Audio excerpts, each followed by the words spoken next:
Hello, everybody. It's Saber Wolf, and welcome to another episode of Friday Night Dice. We are a bunch of dudes that play Dungeons and Dragons, thanks to a wonderful tool called the Internet. Tonight, we're a little bit of a crossroads between our first and second chapters of our season 2 campaign. We want to thank Leo for leading us through that first chapter of the campaign. How you doing, guys? Good. How you doing? Doing good. Doing great. All right. And also, we'll be diving into our second chapter, to be named later, right, Bailey? Yep. All right, to be named later. He hasn't titled yet, but he'll be at the helm next week to start off in that second chapter. It's too much pressure. The campaign name. Yeah, I know, right? Okay, so you cannot be serious.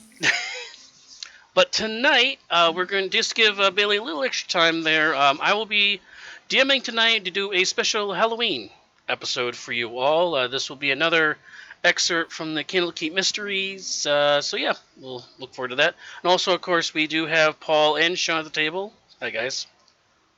Hey. Howdy. Before we get to that, just two quick announcements because we haven't really talked about this yet on Twitch. But we do have, but we now are available on Spotify and Google Podcast.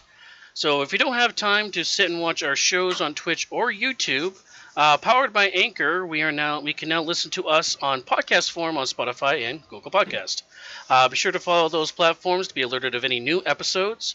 Right now, our shows, because they're in the past, they're a little behind the current episodes that we're doing right now. But we're pushing those out on Mondays and Fridays. Just try to catch it up. Should be caught up in about 2 or 3 weeks from now for that. And second quick note of the night, we do have a website. So FridayNightDice.wordpress.com is your landing page for all things Friday Night Dice. This has all the links to all of those media platforms that I mentioned, and for what our future plans are and how we got together. So check that out.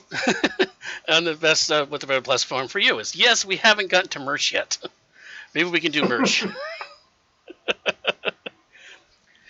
Hey, what was that website again? The website is FridayNightDice.wordpress.com. WordPress is a great tool. It's a very easy, interactive. All the layouts are there for you to put all your pictures and text on the screen. It's a free service. You can pay for it for extra security purposes like that, but it is a free service for anybody that wants to use it. So, I thought that was a pretty good. So you said FridayNightDice.wordpress.com. Yep, FridayNightDice.wordpress.com. So like I said tonight, this is going to be a continuation of the last one-shot I did for the guys from the Lore of Larue. It will be the same 4 characters from that, because unfortunately Inti is going to take a little time off. He's got to take care of some things, but we wish him all the best. We hope he comes back soon. So just want to remind everybody what your characters are. We'll go around Bailey. All right, so my character is Tavi the Mind Warper. He is a shadow sorcerer, full 8 levels, that is focusing mostly on debuffing enemy creatures as well as counterspell, because we always need that. Gotta have counterspell. Let's go right down the line here in Discord here. Paul. All right, so we got Taco, who is a Gloomstalker Ranger, who also has 3 levels of Assassin Rogue. Basically, he's just going to sit in the back and start shooting things. Death from the shadows. Yeah, Death from the shadows. Well, it's definitely death for my creatures from last campaign. Jesus Christ. Oh yeah, opening you hit for 71 damage on their opening hit. Sean, you're up next. We've got Gavin Clarkson, the human battlesmith. And last but not least, Death Maiden of Orcus. Death Maiden of Orcus. She is a Oathbreaker Paladin, Bugbear Polearm Master. She is a 7th level Paladin with a 1 level dip in Undead Warlock, the new subclass from Van Richten's Guide. And of course, Orcus is her patron. And she has a trusty sidekick, Bortoven, an alternate to the fine steed, Ortoven the boar. And just to let everybody know, too, we rolled for stats, so that's why our stats are a little. Some of them are a little large. Yeah. Yeah, they definitely gave me a run for my money, but since the last one shot, now I know what to expect. I don't think I rolled for stats. You didn't? No, I went point by. Okay, Oh. well, Yeah, most those, of us rolled boring. for stats. those can either be a boon or a bust when it comes to the rolled stats. I got a Yeah. 5. I got a 5 on Ryan in the campaign, so. But thank you, Leo, for nixing that one with a good old crown of intellect there. Oh yeah, that was a great moment actually. You were so appreciative of it. I'm so appreciative I fell out of my chair. So, for those of you watching the video of that, yeah. Yeah, I remember that. That was good. All right, but without further ado, let's dive into a spooky adventure from the excerpt from the Candlekeep Mysteries, The Book of the Raven. Now, last time we visited our party, again, they were either teleported, traveled back in time, or whatever it was, and they removed the evil corruption that was plaguing Silvery Moon from a quarter of the continent away. And we will see that darkness, odd occurrences, and mystery will follow this adventuring troupe wherever they go. So today, we find our party, as I cue it up here, in a bright sunny meadow. This isn't spooky at all. What a bright sunny meadow. I know, right? They are Are there taking... any mushrooms? Oh God, not again! If you want to do a nature trick to forage for mushrooms, go right ahead, pal. Nah, I'm good. All right. So they're taking a well-earned lunch break. The birds are chirping in the trees. Death Maiden and Taco are tending to a deer they recently killed over a makeshift fire pit. Tavi and Garrett are off to the side discussing or arguing about magic, while Garrett is tinkering with his robot companion. As the normal midday break wears on, Tavi, Yes. I need you. Now, as you're carrying on this conversation with Garrett, a sudden pain wraps around your head as you're staring at your companion. They start to go out of focus. Your vision blurs. I need you to roll a Constitution saving throw. This is concerning. Oh, you're dead. Starting right off the bat, guys. And All right. it's Gavin. Yeah, I think you were saying Garvin or something. As it was Tavi. Sorry. Oh, it's Gavin. I'm sorry. I'm sorry about that. No problem. I rolled a 20. Yeah, you rolled 20. Okay, so you managed to shake it off. You're fine. You managed to keep your feet about you. And you swear that something just fell on your head.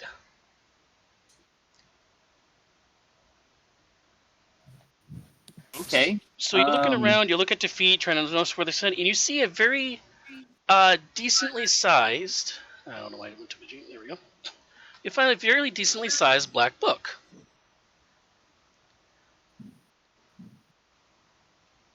And as you're picking up this book and you're trying to looking at it, because this is what caused your headache all of a sudden, you do hear a raven cawing in the trees, like behind you, almost like laughing at your predicament. Careful, it might be the Necronomicon. Does anybody have like detect magic or identify or something? I did prepare Identify today. Okay. I shall identify this book. All right, identify the book. There's no magic about it, but I will show you this for identifying it and looking into it. This thin book bears no title, inside or out. Its covers are cracked, unvarnished thin sheets of black oak, covered with bird scratches and little indentations made by pecking beaks. Bound with black wire between these two covers are 33 pages that have yellowed with age and wrinkled from moisture. Each page bears tiny, blotchy brown script written in an unsteady hand by an unidentified author. So would you like to read it? And it's not magical or anything like that. So it's nothing like the Book of Loru was. That's not going to suck you in time as far as you can tell from your identify spell. Yeah,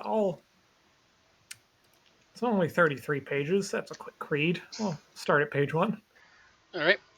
So as you read the book, you're going to gain this information from reading it. Now, it's a lot of text on page. I understand that, but the basic. I'm just going to give you all the information. So if you guys want to go back and read some of it, it's a lot of nice lore for D&D wise. But in short, the author of this book was a younger person. They fell off the horse and broke their leg. They were picked up by a group called Vistani, who are travelers that that are on the material plane, but they're originally from the Shadowfell. And they kind of go around doing deeds and collecting things and like that. They're a very nomadic group. And they eventually got to a certain point where they were able to hide away some artifacts and stuff like that that might have been good for this world and like that. And they also believe that ravens carry the lost souls within them back into the Shadowfell again. Were they in Curse of Strahd, that group you just said? I'm not Vistani? sure. Yeah. I think so. Sounds familiar. But when you get to the last page, this falls out of the back of the book onto the ground. Oh. That is a map. I don't recognize the geography of this map. No, which way is? If anybody knows a history, does anybody wants to make a history check and trigger over where like maybe which way or some of these locations are? Oh yeah, history. That's Gavin's deal. Apparently, You it's sure not about his that? deal. Oh my god. As far as you know, you never heard of which way. Does anybody else want to try? Is anybody else proficient in history? Nope. Let's have maybe the ranger. Ranger, you travel around, you know terrain and like that. Maybe you give it a try. Alrighty.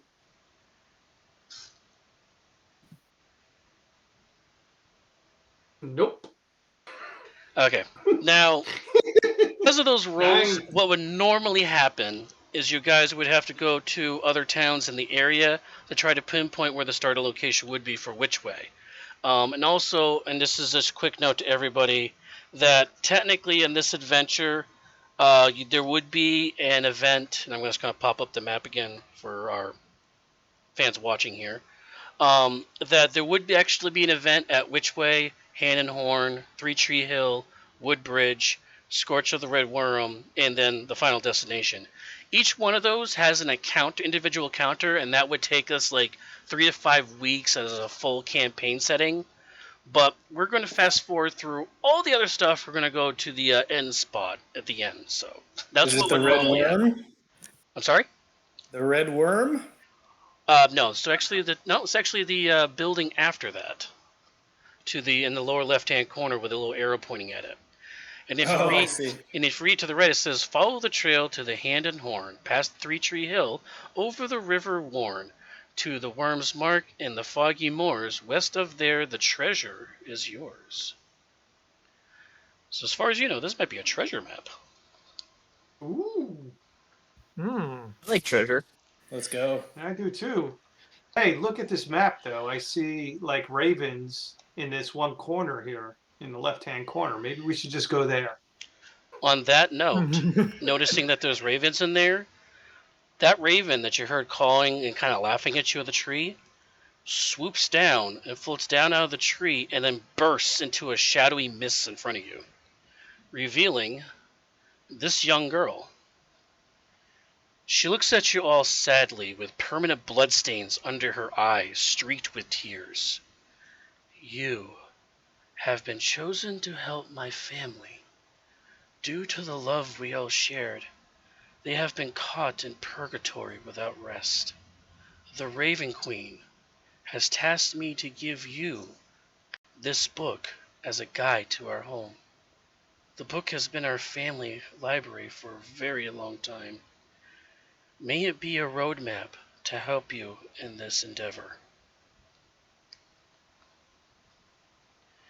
Any questions for her? Yeah, what do you want us to do? You want us to free the souls of the ravens?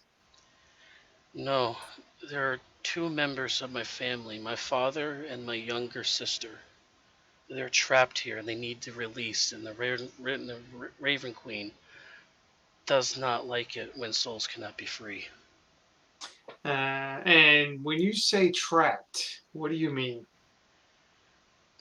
Like trapped by what? I don't know. All I know is that they're stuck here and they cannot find their way home. Home as in the afterlife for her.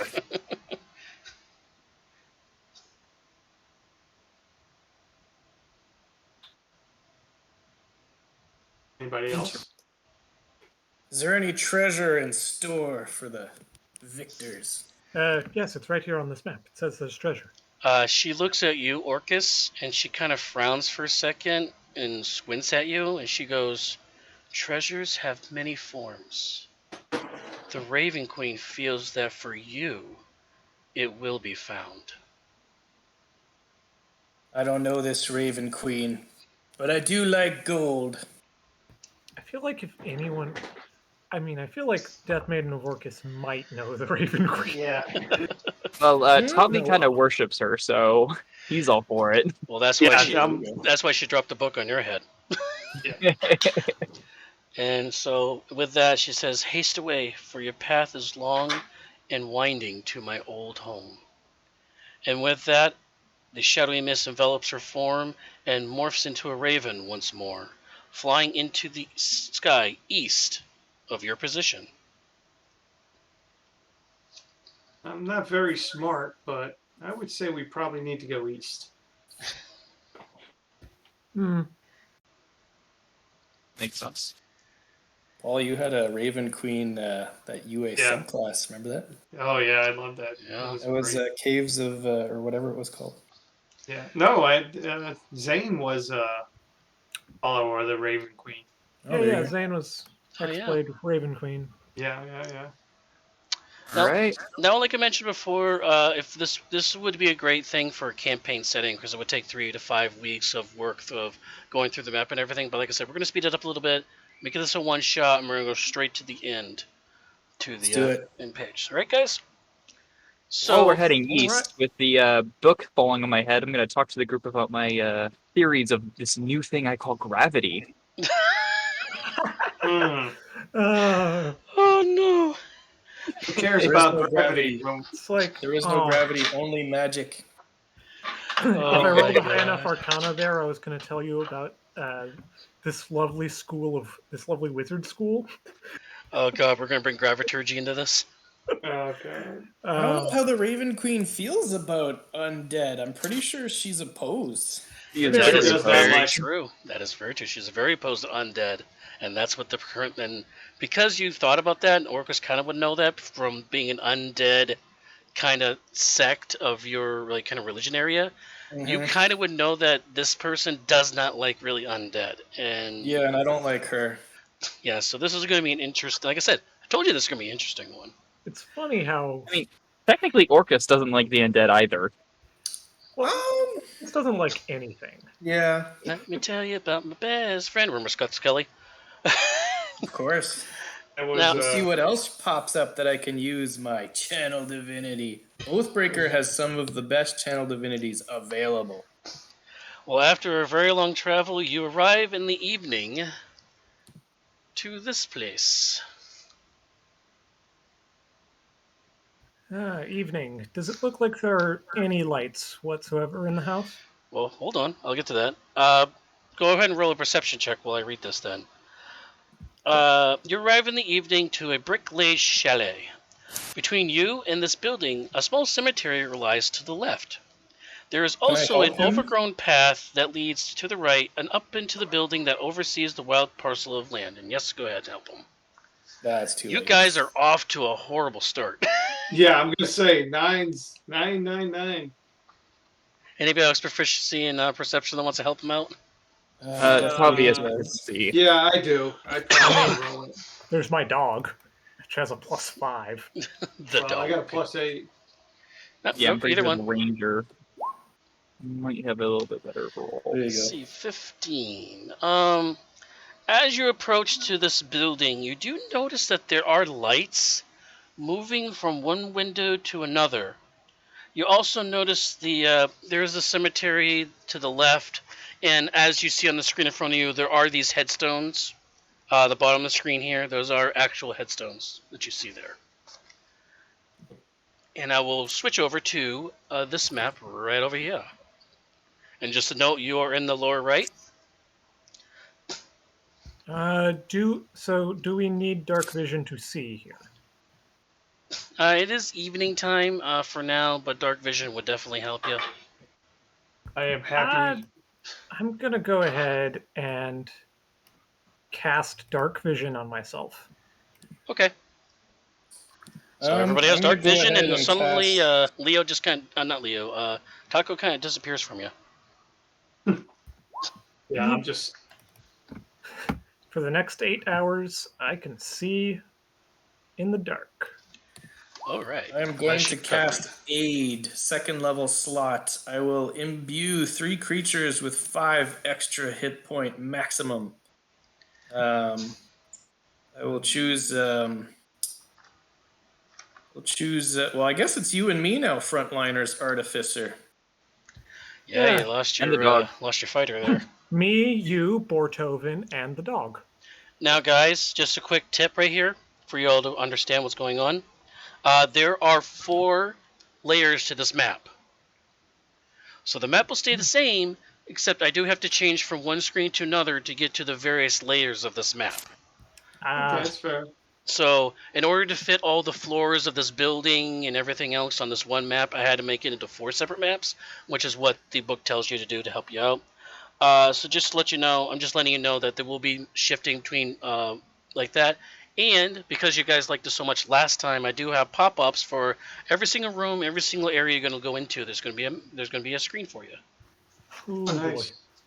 So Can you adjust my token, Saber? It looks super small. She's like probably the biggest member of the party. yeah, you for some reason you made yours differently. All the rest of them, I think I had to make for everybody, or were pulled out of 5e tools. So yours is the only one that's different. So yeah, that should be fixed right now. Yeah, I'll put the 5 points on the dog if you want, Sean. I mean, I thought yourself would probably benefit more, but I have a throwing weapon. so you're gonna be hanging back a little bit. I'm Yeah, going to be Puppy's gonna just be in behind my front of dog. All right, Puppo, you have increased 5 for your maximum. So, Leo, is this aid spell? What is this? Is this what clerics do? She responds that this is a paladin spell. It is cast by her to benefit in battle, of course. Oh. Okay. It's good to know. Also, I will note on the perception roll, the 2 entryways you can see are. So I make sure I'm on the right layer, which I am. There's a door here. This is completely gated. This is actual wrought iron fence that's all the way around it. So the only way to get in is this door right here, and the door to the chalet is up here, up where the steps are. I actually considered Okay. taking aid myself, but I felt like I needed that dark vision. Oh, and don't forget, guys, you also have the Ring of Shooting Stars. So, and one of you would be, we're talking like this is a month from the last time we did this. A month has passed. So anybody who has the ring, they're already attuned to it if you want to have it. I have no idea what that is. The Ring of Shooting Stars lets you cast Fairy Fire 6 times, or drop basically a fireball, like once or twice. Does anybody have room for concentration? I know I don't. I don't think I He do. is all about concentration, so. Yeah, I think we're all kind of like that. Oh boy. Well, I could, You got I Hunter's hate Mark. wait. Yeah, but I mean, Fairy Fire or Hunter's Mark. I don't know. One does more I mean- damage, one makes it so they can't turn invisible. So I mean, I can take it. I have one attunement slot open. Well, yeah, but are you going to be concentrating on something better though? The only other thing I'd be concentrating on is web. Well, there That's you go. pretty good.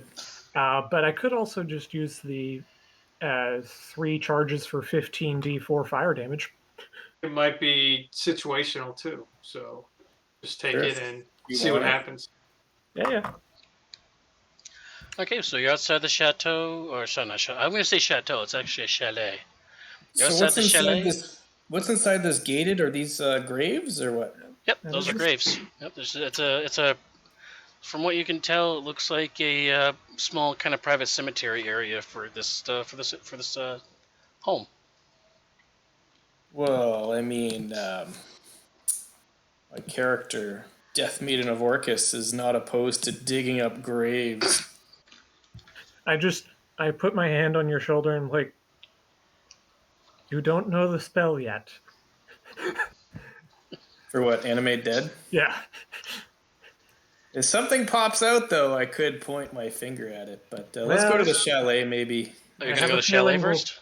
I have a feeling we'll find things in here. Yeah, probably. Let's leave the dead with the dead. The door's over here, guys. That's a shame. Up here. Oh, You're going to a window. So is At the the window. gate is the gate dog open? break. Or- The dog jumps through. The gate is it's old, it's rusty. There's no lock. You could just push it open if you wanted to. Can you see in the window? How high up is it? You would have to be boosted up to look through the window there. Can you get on my shoulders? Can I just open the gate and let's have a party? I'll ask Gavin if he wants a better vantage point. So you're gonna look into I that mean, window right there, or If you can lift the dog will take a look. you roll a strength check because this is one heavy pooch. It's a very the dog is This as is a heavy as Death metal- Maiden. This is the metal construct that you're trying to lift above, trying to press above your head here. She Alright, looks so- at the puppo. This is nothing. I was lifting kegs of ale when I was 5. This is a hernia waiting to happen. Oh my God, that's weird. You I mean- push, you get about chest height, but you can't quite push it above your head. Like kegs of ale? You mean like cups of ale? Sure. I didn't say I could lift him over my head. You could roll them across the floor. You don't even lift the dog off the ground. It's too bad we don't have 3 owls flying around. Yeah, you lost your owl. Unfortunately, Inti had the owl in the group. I hate you guys so much. Hey, I did not use an owl, and you gave me my pet, so. All right. I mean, you say that, Leo, like you're not bringing in a familiar. Oh, but Yeah, it's right. not an owl. No, it's just the one that gives you 60 feet of blind sight. Oh, whatever. He's just a big pig. Yup. It's possibly the second best choice. Let's proceed. All right, so you're gonna go up to the door of the chalet then? Might as well. All right. Yeah. So you go up to the door of the chalet. It does not open. Oh, doesn't it? Hold on. Let me check it out. I got thieves' tools. All right. I mean, you're not the only person with thieves' tools. I'm an artificer. You can help All right, each go other. ahead, please. Yeah. I mean, yeah. What's your? I think you're probably better, but I'll give you advantage. Like, I'll help What you, is the? and I'll cast guidance. What would that be? It's it's It's a tool It's- check. So on the left side of your character sheet, you should see a tools listed there, and you should see a thieves' Yeah. tools. Yeah. You click on that, and you pick dexterity for your attribute to use with it. well. I mean, 4 plus 3. No, I actually have the higher bonus because I have expertise. Good old artificers. Oh yeah. All right. Well, that's all good. Go ahead. I'll give you assistance. And I will guidance myself. Alrighty. So advantage plus 1d4. Wow. Can we stop rolling the nat 20s this early? Well, Well, Yeah. unfortunately, when you put your thief tools in the lock and everything, they move completely freely. The door is not locked. It's sealed. Something is blocking it. Oh. Mm. Huh. I don't suppose the sorcerer took dispel magic. Nope. Can we just try Well, to push like, it open? I for- mean, is it like Does it- magically locked or? No, it's not magically locked. it feels like someone's just barricaded it from the other side. Correct. Oh, well, no problem. Anybody else with proficiency in athletics to give me a hand? My dog. Yes. I will assist you with athletics. All right, so roll advantage athletics check Alright. here to try to break And- the door open. And take a d4. I guess you can't really seal hinges. No. All right, 3, 2, 1. Ah! 15 plus a d4? Plus a d4. Okay, D4, there you okay. go. 19. 19, not bad. It budges slightly, but whatever's blocking inside still holds. I use Flash of Genius. Take a +5. Ooh. So that's 24. Yeah, Yep. The DC was 23. You've just busted open. nice. How many times can you use this flash of genius? I think 5. intelligence. 5 times. Oh, sweet. Artificers, man. And I can do it on saving throws. So as you bust the door open, there was a wooden crossbar layered with iron brackets that was holding the door closed. Good teamwork, guys. And as you peek inside the room, you see rusty iron hooks line the walls of the interior of this foyer. Hanging from 2 of these hooks are a shovel and a rake. A dusty cloak drapes over another hook near to the southern wall, so onto the left side of this area. So I will take care of that for you right now. And there you go. It's the strangest fog of war I've ever seen. Well, it's the only way. The fog of war was not. I could not get it to work, so I had to do No, that's covering fine. with Yeah. black layers, kind of like what you would on a normal board table. So All right. this is the only room I do not have a picture of. So Honestly, I feel like this kind of fog of war probably is quicker in the moment. yeah, that's Yeah. why I did it this way, because there's like so many rooms to get through on this. This was the easiest way to go about it, and not to mention won't cause lag when I try to restream this. Death Maiden is gonna, over her shoulder, say to Gavin, maybe we should send in your Robo-Pup. You and the dog can go together. The dog goes first. Please, be my guest. She's being very cordial. The dog goes in. Dogger goes in. You see a door over here. You see a door over here. Okay, I'll take a look at the room, and Bortoven will help with his sniffer. Boars have excellent sniffers. Not really smelling anything around here. What about sound from the doors? From the doors, let's see. Nothing So in the Bor- immediate, Bor- nothing in the immediate area on this side of the building. At least you don't hear anything. Okay, so Bortoven is very trained in smelling the rot of undead flesh. Is there anything like that he's picking up at all? Nope, no undead flesh. All right, it's safe to come in. Okay. Yep. I'll be there in a minute. I'm coming up. Pick a door. Which one do you guys want? So pick a door. You get this door over here, or this door over here. This one's kind of interesting. The one to my left here looks like a big Yeah. room. All right, go to the left. Open the door. Slide to the left. Slide to the right. Reep, reep.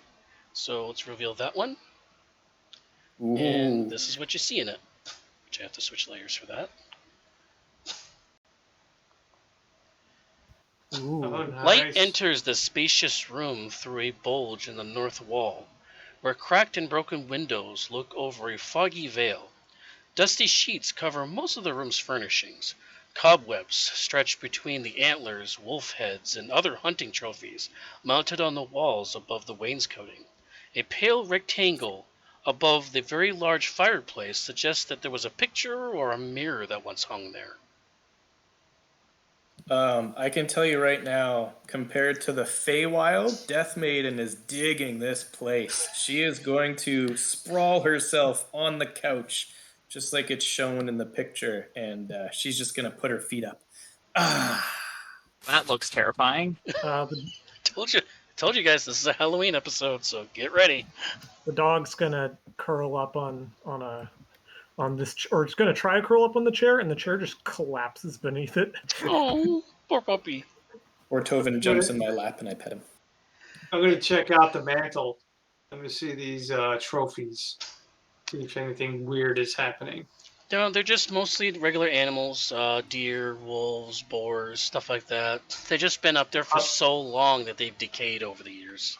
Any weapons on the wall that are useful? No weapons are mounted on the walls in this room. Just Okay. animal skins and heads and stuff like that.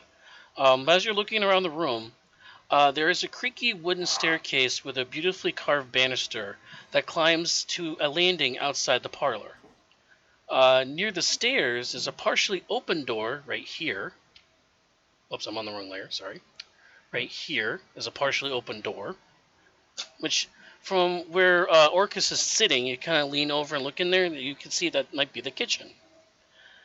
And there's also a short hallway over here, since you're kind of looking to your left there, Taco. There's a hallway that extends this way over here. I'll let them know. I see a hallway down there. So you have a staircase here, a door to another room here, a hallway to the back here, and don't forget you also have a door back here. Maybe we should clear the first floor before we go upstairs. I am not, no. What's that?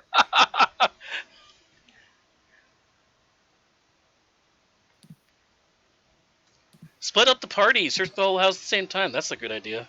Yeah. Split the party. Always a great idea. Oh, As the DM says that on a haunted house here. Yeah. Walk your, pick a room and go. Let's go. Let's check out the kitchen. See if there were any mushrooms. Oh, Jesus Christ. It is indeed a kitchen.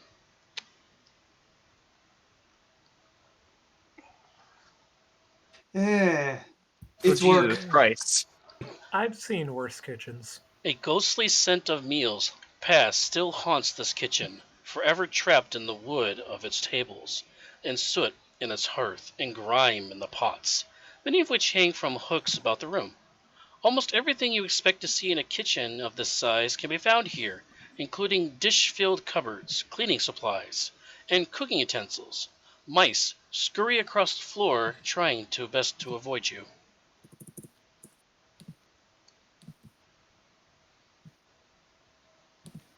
Anything you want to do in this room?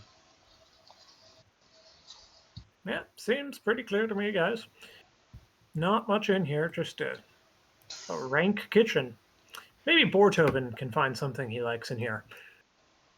Death board. Maiden yells out, I got dibs on this place if no one's here. I claim it as my own. Bortoven does kind of move into the kitchen. He does pick up a smell of something. Is it something good? He's trying to get up on the counter to try to get to the pots and pans. Go check him out. Help him. Where's he going? So yeah, he's going to that spot right where he was moved to. You're noticing that inside the pots and pans, there are bits of rations and spices that are stored inside the pots. They're actually kind of fresh. A lot fresher than what the rest of the house is. And you look over on the sink. By the sink, there's a stack of dirty dishes that are not crusty or anything. They're still slightly slick and a little wet from recent use. Interesting. And in the kitchen, there's no other food, like any fresh food that I see. Well, there are rations and spices. There is food that if you did take it, it'd be fine. And you gather because of the mice that ran out from underneath the feet, it's being kept up there away from the mice. Good to know. I'm going to go back out then and let them know that I think something is living here. I see fresh food and spices, which is good. I took the spices because I have that deer. we could use a little salt. Yeah, you can take that if you like. You can take basically a rack of spices, salt, pepper, stuff like that. I just need some salt and pepper. I'm good. Wouldn't be an adventure if we didn't have a cook in the party. That's. Wait, does our normal campaign have a cook? No. Actually, no, it does not. Not anymore. I think No. Strings was the cook. Anywhere else you would like to go? We have a staircase behind Orcus there. We have another room at the end of the hallway. And we also have the other room back in the original room. Strings is cooking in hell. I'm going to walk down here. I'm going to check this out down here.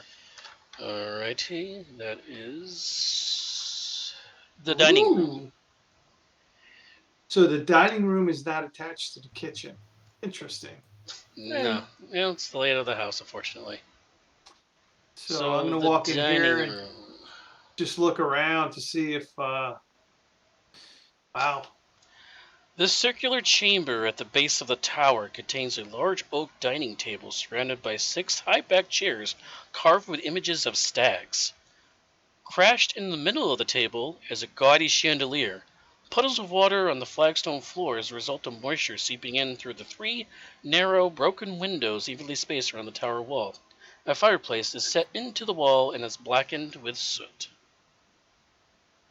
I want to check out the fireplace and see if there's any recent fires in there. Nope, no recent fires there. You can't find anything unusual there. I'm not going to make you guys roll perception checks every 3 seconds of this. You just describe what you're kind of looking, maybe a specific point of the room might be looking into, right? And I'll tell you whether or not. Yeah. I'm not going to sit here and roll perception checks all night. So everything, I guess, is I imagine is pretty dusty, and I don't see like any evidence of. I'm looking for to see if anybody was here recently. So you were the one that went in the kitchen, so you know that somebody's been cooking here recently, eating, but for some reason the dining room hasn't been touched. Okay, I'm just gonna back out and let the group know that nobody's been in there for a while. I'm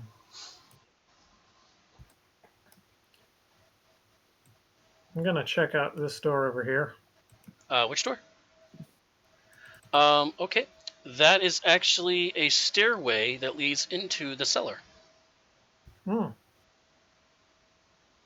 So we got a choice of going up or down. Yep. Well, the cellar in horror movies is usually bad. No, but the attic in horror movies. So would you like to go in the basement? I would like to open the door to the stairway, if there is one. And from the Ring of Shooting Stars, I am going to cast dancing lights and have them flow down the stairwell. Okay, then. Let me just set that up for you.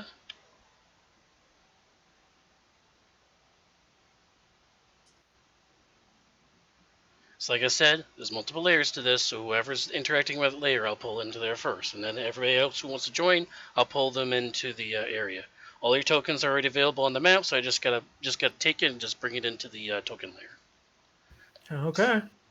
Guess we're going down. I'm heading down, and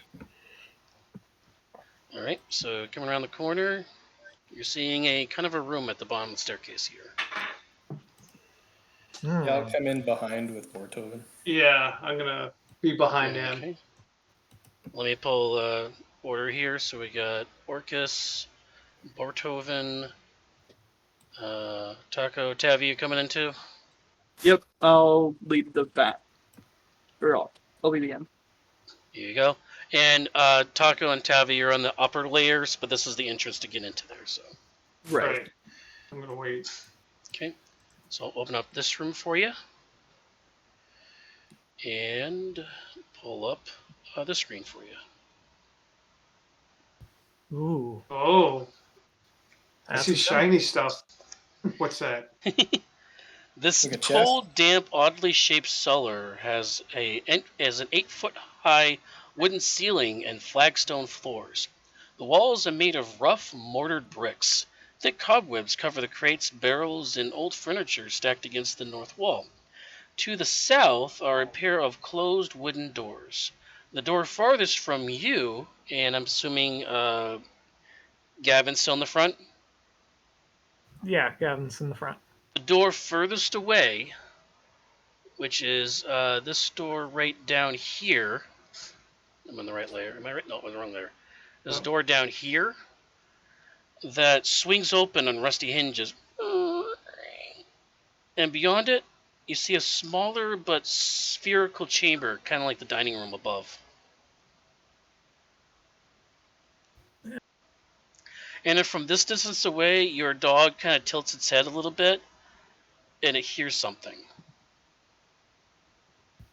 from the same direction. And you said that door is creaking open? You hear it creak. It kind of moved a little bit. Yeah. What's your passive perception? Oh, mine's like a 9, but my dog is a 15. Yeah, your dog definitely killed its head. It does hear something.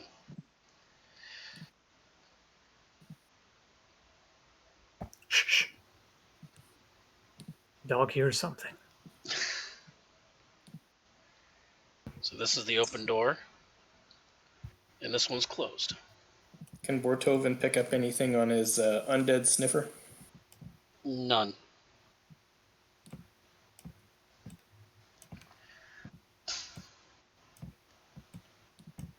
So right about there, you start hearing the sound. You hear what seems to be a man's voice whispering, "I can't get out." Alright, I'm gonna cast a spell. Alright then. Very underrated first level spell. I have 4 slots remaining. I used my warlock first level slot to cast protection from good and evil. It is a 10-minute duration, And I will take the lead. And I do have, whoops, hold on. I do have a special marker for that now. There you go. Oh, yeah. Sure. Yes, I downloaded about 55 different markers, one for each spell or whatever there is in this game. So, I'm going to go ahead and open this door. all right, open that door.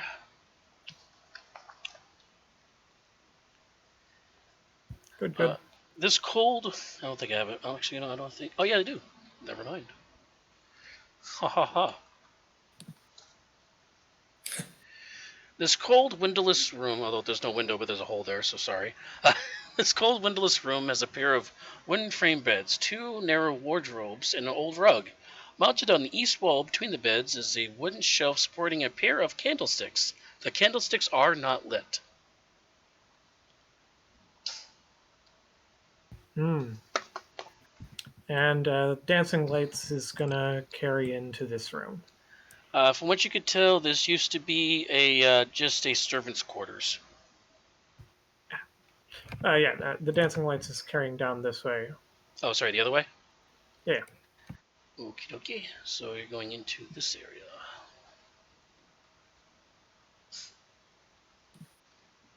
Yeah, these people are so fancy they had an indoor well.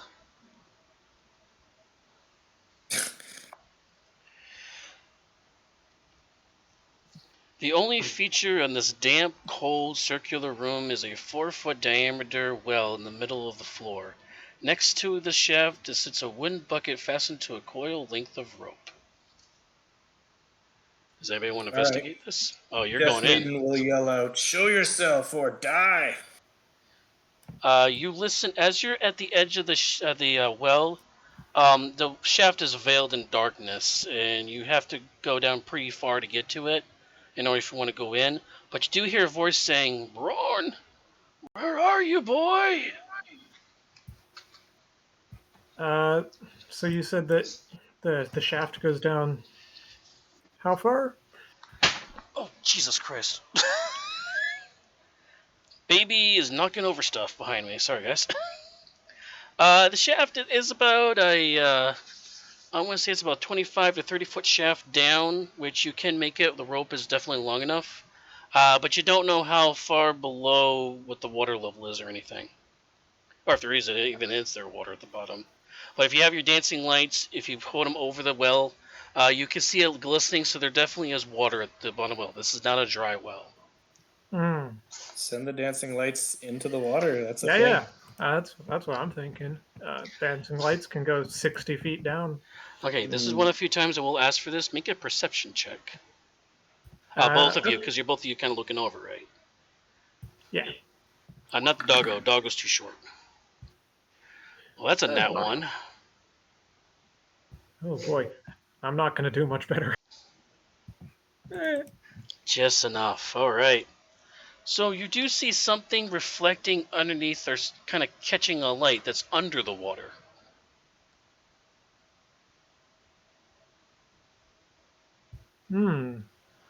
There's something down there.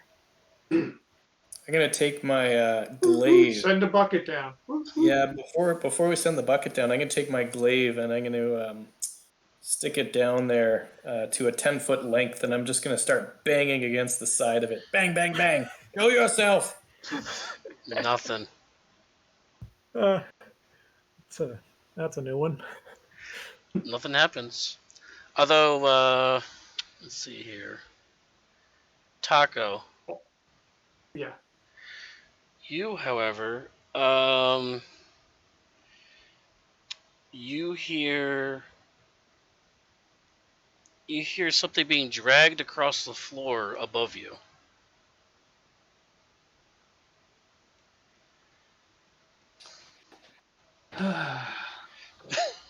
Okay. I'm gonna make believe I didn't hear it. Okay, that's fine.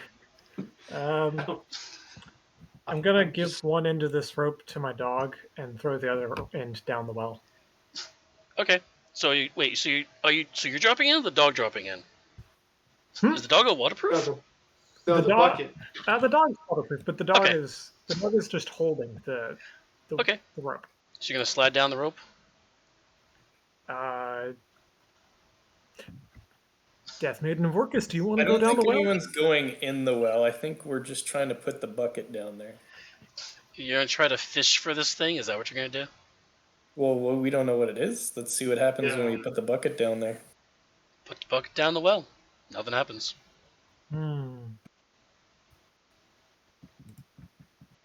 Just a normal bucket in the well you're trying to get water out of, basically. What do you think? Should we tie this around this fancy RoboPup of yours? The RoboPup is holding the rope as firmly as it can. No, I mean let's tie it around the pup and then send the pup down. Do you want to be the one to pull the dog back up? Sure. Okay. Well, everybody together could definitely pull the dog up. You wouldn't have to roll for that. All right. Yeah, go ahead. The dog's gonna. I don't see any other choice. We don't have familiars that we can just sort of, Yeah, no expendable pets, unfortunately, for you guys. We got Borthoven. No, Borthoven is not fond of water. Well, I think Borthoven is a second level spell slot, and I think the dog is like a first level spell slot. Or it's just a long rest. I can't remember. I'm But still hanging. I'm still hanging back here waiting for something. I to can show heal the itself. dog with a cantrip. So So you're not telling us about the sound you heard up above. Hell no. All right. I figured one catastrophe at a time. Let's see what you guys are messing around. Okay, we're sending the pup down with the lights down there to assist in his search. yeah. So you send the pup down. I'm guessing you're going to tell him to go fish this thing out. Mm-hmm. So you send the pup down. I He said go fetch. clamps on it with his mouth, and you start hauling him back up again. Nothing happened. What did he haul back up? He held back this up. Ooh, that's pretty.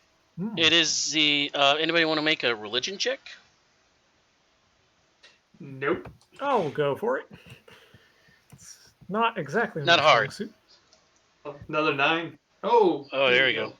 You know this to be the holy symbol of Soon, the goddess of love and beauty.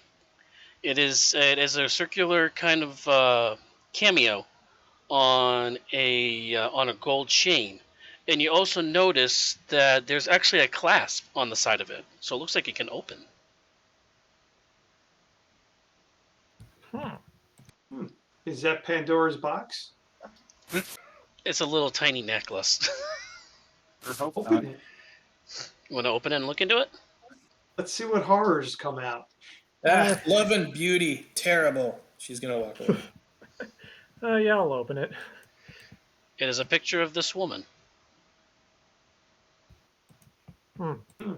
Only. So when everybody starts coming back towards me, I'll let them know that I heard scraping upstairs, dragging, You heard scraping? like Dragging? Something was being drugged Clank, clank, across the clank. floor. Wartoven, come! Clank, clank, clank. She's rushing upstairs. Are you sure you want to go up there, half talk? Go up there, what? Without a plan, basically. Oh, no plan required. You go upstairs, nothing is around. So from where I was positioned, do I get an idea of where maybe I heard this? Right where your character is standing, about there, because that's where you were underground. Yeah, I'm gonna look. Well, not underground, Look but on the on the bottom ground. floor. Yeah, I'm gonna look on the floor, see if I see any drag Um, marks or. Roll a perception check. Sure. Yeah, and take a d4.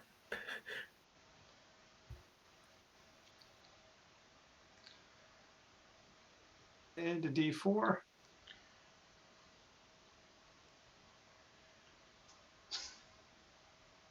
It's a 20. Okay. So being an expert tracker that you are, being as a ranger and all, you discern that you kind of know what your guys' footprints look like and all. And because you guys have been walking around this room a lot, it's kind of hard to distinguish what footprints are and whatnot. But since nobody has come by the stairs, you do notice there's kind of a new set of dusty kind of footprints going this way. Are you on the right level? I don't see a ping. Did you ping? Oh, I'm sorry. I have to keep switching the GM level to pop the pictures. Sorry. Yep. It's right here. Cool. It's the Let them direction you know. haven't checked in yet. I think something walked upstairs. Look at the footprints. Hmm.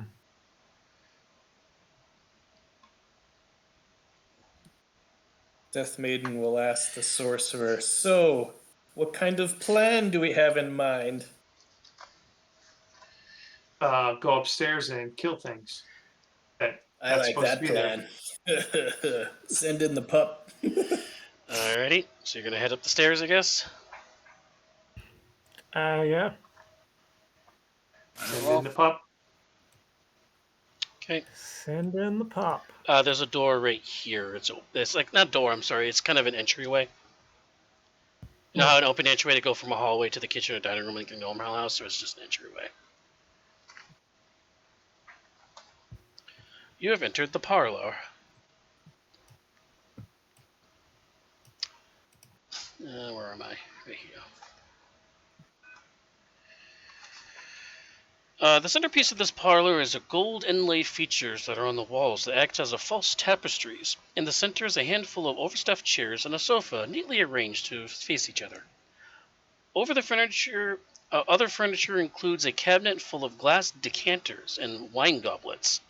And there's a 6-foot-tall gilded harp standing in the northwest corner of the room. A staircase to the northeast corner ascends to the second floor of the chalet. Several dusty sheets lie in a heap nearby the staircase in a pile. Uh-huh. So here are the sheets kind of stacked up in the corner.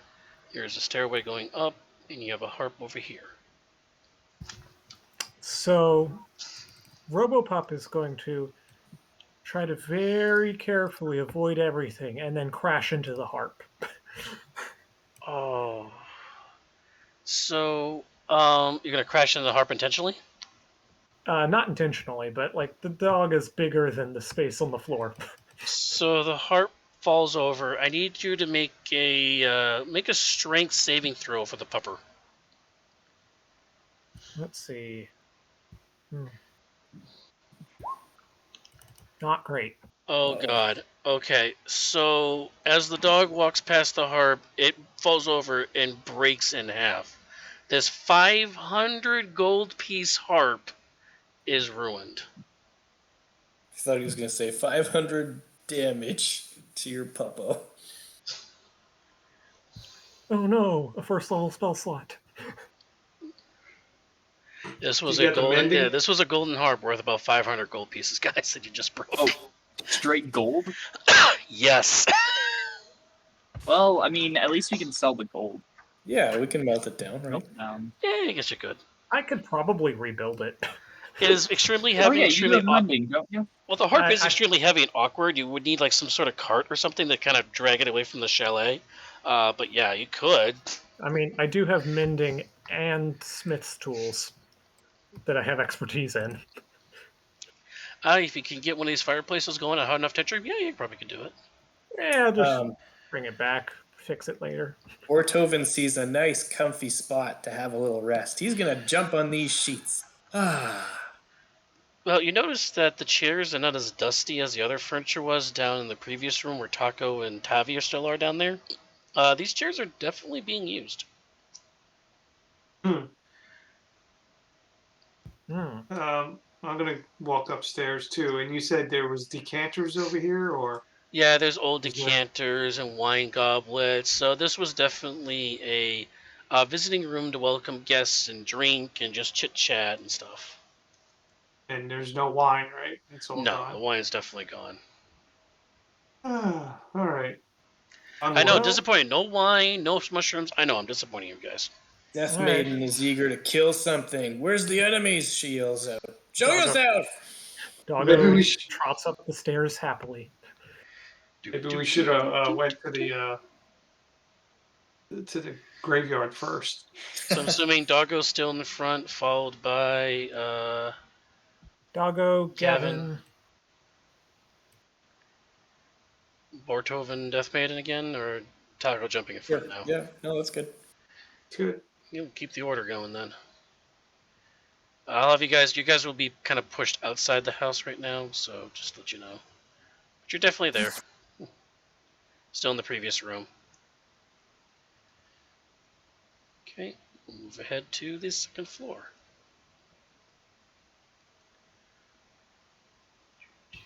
Okay then. Let's see. Gotta see the layout here. Oh, oops. There. So there's a wall right directly in front of you. You kind of have to turn to the left. The hallway keeps going to the south. Boy, one lightning bolt. We'll keep going down the hallway, or okay. Well- So there's the hallway kind of continues around to the left, and you see another set of stairs to our left. You see the hallway going this way. There's definitely a door kind of cracked open over here, and there's another staircase going to another level, up to another room area.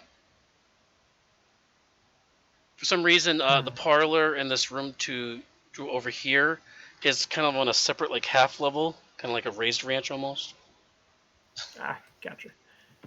Well, that's kind of how the parlor on the last floor was. Exactly. Those kind of rooms are kind of raised slightly. Well, Doggo will check out this room. Okay, and you do see a staircase. It's a spiral staircase going up to a third floor. So you peek into this room right here, and you see this. This bedroom hasn't been disturbed in years, as evidenced by the thick layer of dust and cobwebs covering everything. Furnishings include a narrow bed, moldy mattress, and an elegantly carved headboard, an empty wooden dresser, a nightstand, a coat rack, and padded armchair. An oval mirror hangs on the wall next to the door. Hmm. And Doug is just gonna come in and check that this is the whole room. Oh, that's weird. Oh, that was there. Okay. Nothing happened in the room.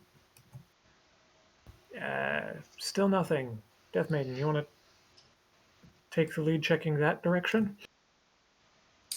Sure. Which direction are you going in? Whichever is available. Just this There's way. a door. There's a see. Actually, sorry, there's a hallway. No, I'm sorry. Yep, the hallway continues down this way. So the hallway continues. There's a stairway going up to the kind of another room there, and there's a hallway leading to a door here. There's a door here, Oh, and there's a there's door here. another door Okay, back here.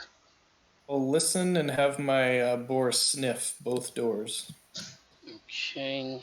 And I'm just going to hang here just in case. The board doesn't really pick up much of anything in either of these rooms, really. In this room or in this room. What about this one over here? It does pick up something a smell coming from this room. Uh-huh. What kind of smell?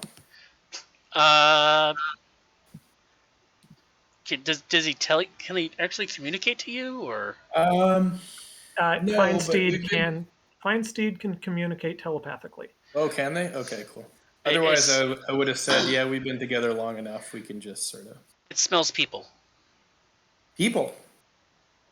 Yes. She kicks open the door. Okay, we're kicking open the door. Oh, I might want to recast my protection from good and evil because it probably wore off. I mean, that spell lasts for 10 minutes. Yeah, it would have worn away by now between having to fish the doggo and the well and all. Yeah, the burn. dog probably took a while. It's not a problem. I will burn another slot. Okay, so you kick open the door and you see this. I see black. You see black? I see a destroyed room. Yeah, just absolutely destroyed. Leo, just scroll up. I see. Yeah. All right, so Deathmane Orcas, this is what you see.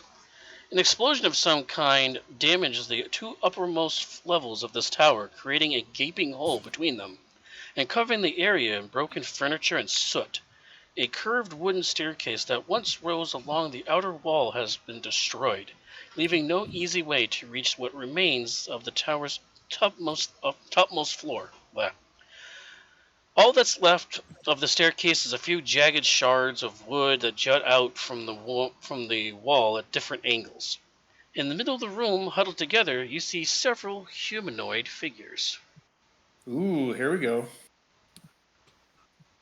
I can't get off the picture. That's all I could see. I can't get back to the map. Oh, here we go. You're not supposed to get off the picture. This is its own individual slide. This is like the Setier slide. Okay, well, Marcus, you're the only one in the room, so. So you're burst into the room. This older looking woman on this side over here, she turns to you and says, "Well, hello there. I see our attempts to sway you to leave has been for naught. So, welcome to the Chalet de Brontofax. I am Madlina Netrask. Now, how can we help you?" You can help me by what was the name of the shadow lady? She The Raven Queen? She didn't really give her name, actually. Oh, she didn't, eh? She's a representative of the Raven Queen. You never asked her for her name. You forgot to ask that question, guys. Well, we are here for two reasons. One is to find the oh shoot, I forget the Raven Queen hostages? Like other adventurers, you're probably here for the treasure or the portal. But we can assure you, there's no treasure here. No treasure. I was told there was treasure. Gold. You were not told there was gold. Well, there's treasure. Is there Yeah. anybody else in the room with him, or is everybody in the room now with I him? think it's. No, we're all in the hallway. yeah. Well, the room is big enough for all of you to kind of circle around and all be in the room, kind of face to face. I'm sure they would have heard me yelling at these strangers demanding treasure. They probably would have come in by now. Yeah, hearing talking, we definitely. Yeah. Because I don't think Death Maiden is the best person to give us the first impression. And, No. and Taco's the second worst, if not the worst. I don't know. Gavin's pretty bad. So they Yeah, appear mine is- human. They don't appear to be. Yeah, they're very much humanoids. They're barely human. All right. Well, just to play it safe, she is going to use one of her divine senses. She was going to open up her senses and see what she can sense. You do not sense any celestial fiend or undead among these people at all. Okay. It's a shame. None of you are undead. However, that is what we are looking for. Well, Yes. we are the Scarlet Shash. There are 8 members of our sash. 4 of us, the only ones present at this time. There are 8 total. Uh-huh. And you live here? Yes, we have made a home of sorts to come together and meet and plan our day-to-day, our night-to-night rather, interests.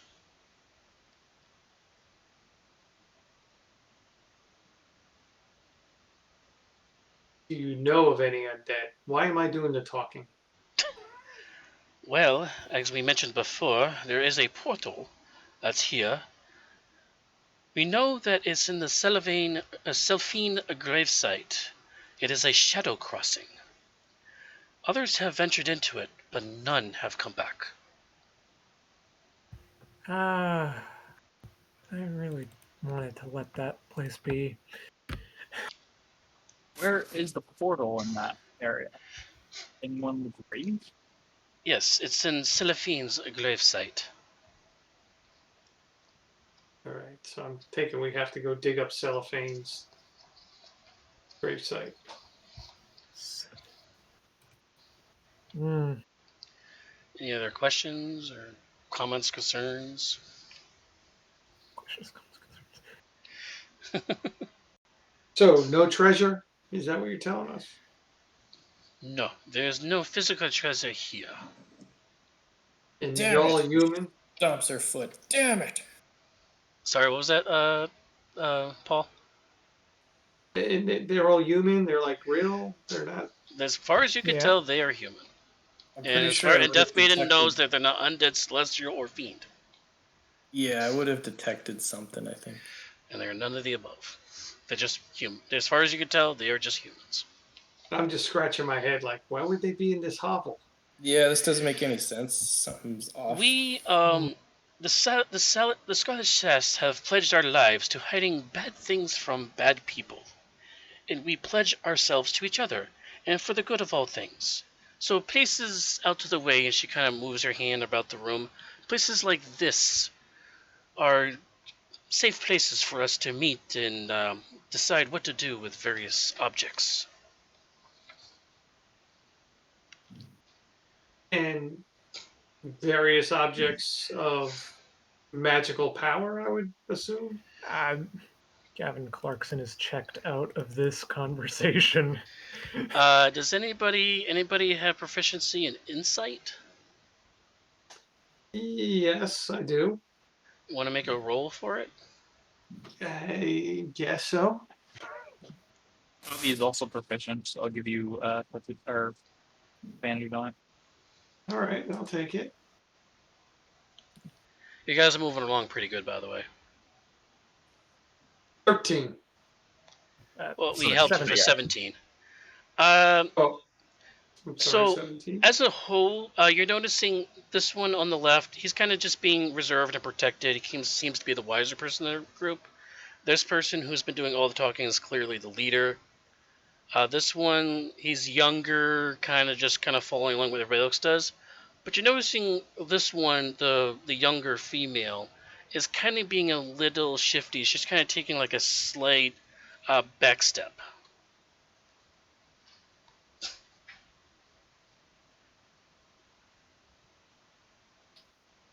Well, Hmm.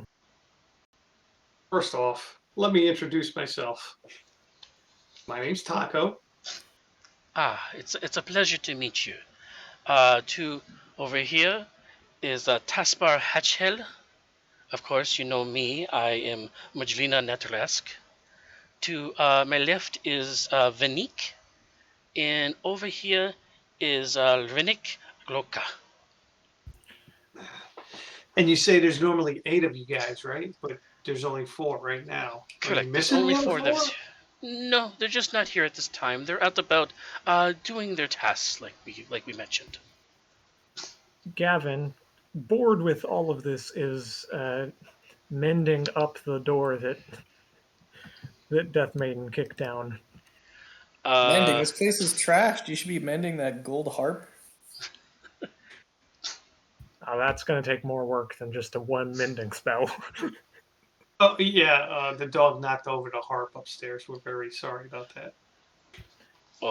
that's quite all right. You kind of saved us because our Renek is not really good at pulling the strings. Hmm. I just want to be practicing. Yeah. Vanik takes another step back. You noticed. Vinique, where are you going? Nothing. We just want to talk about some things. That's all. Okay. She's holding a kind of a lantern in one hand. Is anybody near her?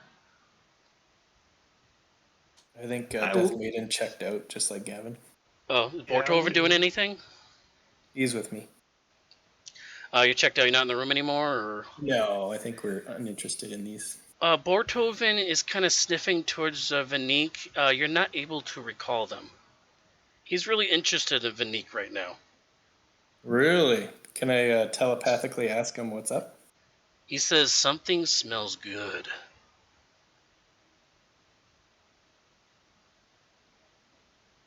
Hmm. She could be a shapeshifter of some sort. He says, yeah. no, something smells very, very good. He's trained on this lantern that she's holding. Oh. That is a very nice lantern you're holding. And Madrina kind of looks over at Vanik. She's like, seriously, can you try to keep a straight face? So, do you want to ask her, produce, or show this lantern? Yeah, can I see the lantern? Vanik kind of looks down at the ground and sighs a little bit, and she finally pulls the lantern up. It was a fake lantern. Death Maiden, can you please make a charisma check for me, please? A check. So did you want intimidation, persuasion, or Deception. save? Deception. Okay, cool. Did you say deception? Yes, deception check.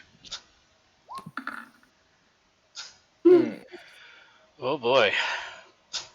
All our checks are terrible tonight. From the lantern, you see this. Everybody sees this. Death Maiden, you see this figurine being held by Vanik. Your eyes grow very wide in excitement and you let out a gasp. There is a big difference in this world between want and need. You need this object right now. And you know So- exactly what this thing is. This thing looks great. This is Orcus. I must have this. Give it to me now, or die.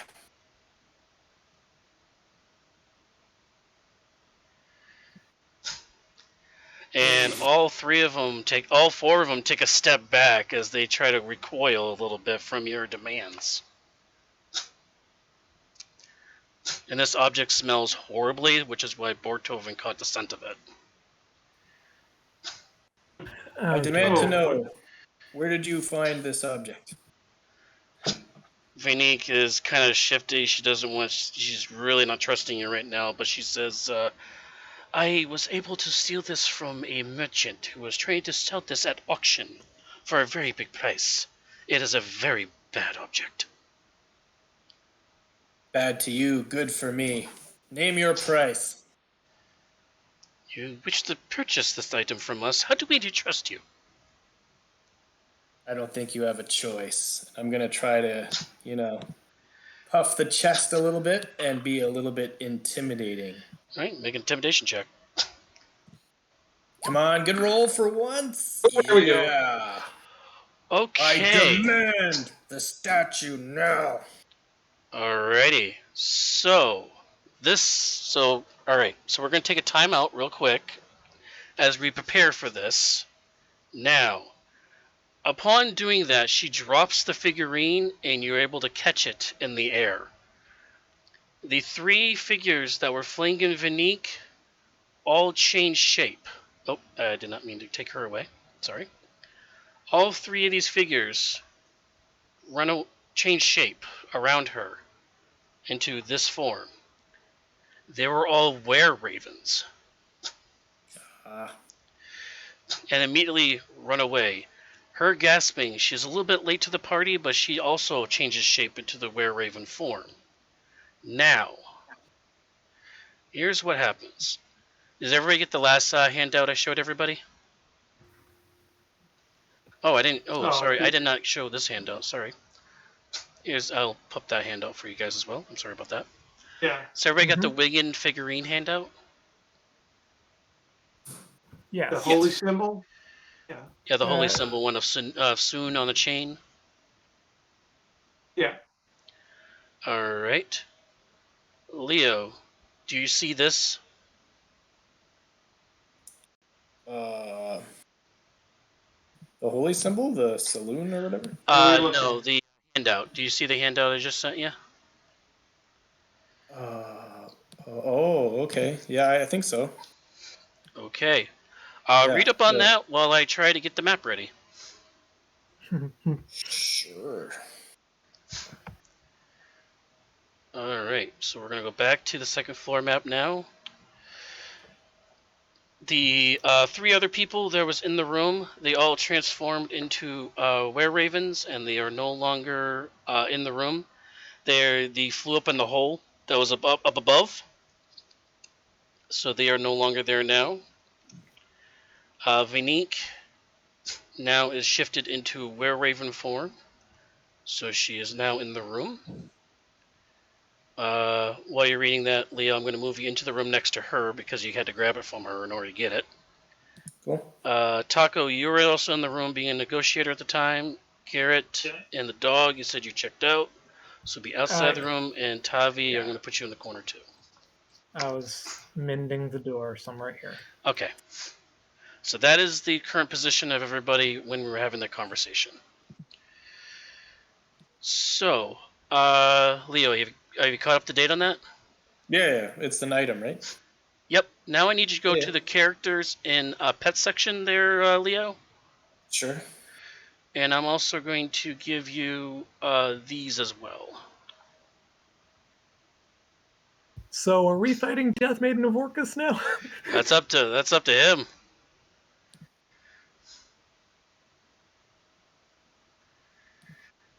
You now have those available to you as well. You thought you were done DMing? Oh no, you're going to be part DM now. Oh boy. To you and what you want to do with the statue. Now you read the statue and what it does. What would you like to do? Okay. She's gone off the deep end, boys. She is filled with bloodlust. This statuette is, in fact, Orcus. She suddenly feels the urge, the surge of power wash across her body. She turns to the group. She has her glaive clutched tightly. Did you want me to do some type of check to see if I can withstand this power? It's up to you if you want to make the check or not. I thought you were just going to go with it from our conversation. Yeah, I don't know. I wouldn't mind some type of con check just to see if I can. Because Resist you it? see her eyes like open wide. All She's right. filled with this urge to just kill. That's why I kind of had you made the deception check on how much you wanted this item. But if you want to make a... See, that'll be a will check. Maybe con? I usually do con for will. Yeah, but Constitution for will, yeah. whatever you want. Can you resist the Alright. power of your patron? Prepare yourselves. Constitution check. Oh. Ooh, you're resisting it.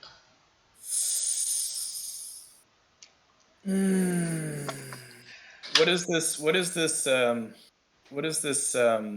This creature do to my left first? She is not very happy with the situation. She's taking a step back and wondering what you're gonna do with this thing. Okay. The area above your head is open. That's where the other three, they've switched forms and they flew out of there. They said, I'm out. But Vinique stayed Alright. behind a little bit because she was the one that tried to get the items. She kind of wants it back to secure her quest to Well, prevent you from my bad people. My companions don't know what's going on, so I think I'm just going to attack this bird creature. The only person who could figure it out, I think, is probably Gavin. And he's checked out. Gavin or Tavi. Tavi might be able to. Okay, so you're gonna attack her. Yeah. I mean, Tavi's out in the hallway, so All right, go ahead and attack her. Does anybody else want to fight Orcus or the girl? Does anybody else want to Well, join in? They wouldn't fight Orcus, right? I haven't said anything yet. I'm just sort of like really, breathing heavily and looking around. All right, if you want to take a swipe at her, go ahead. I will.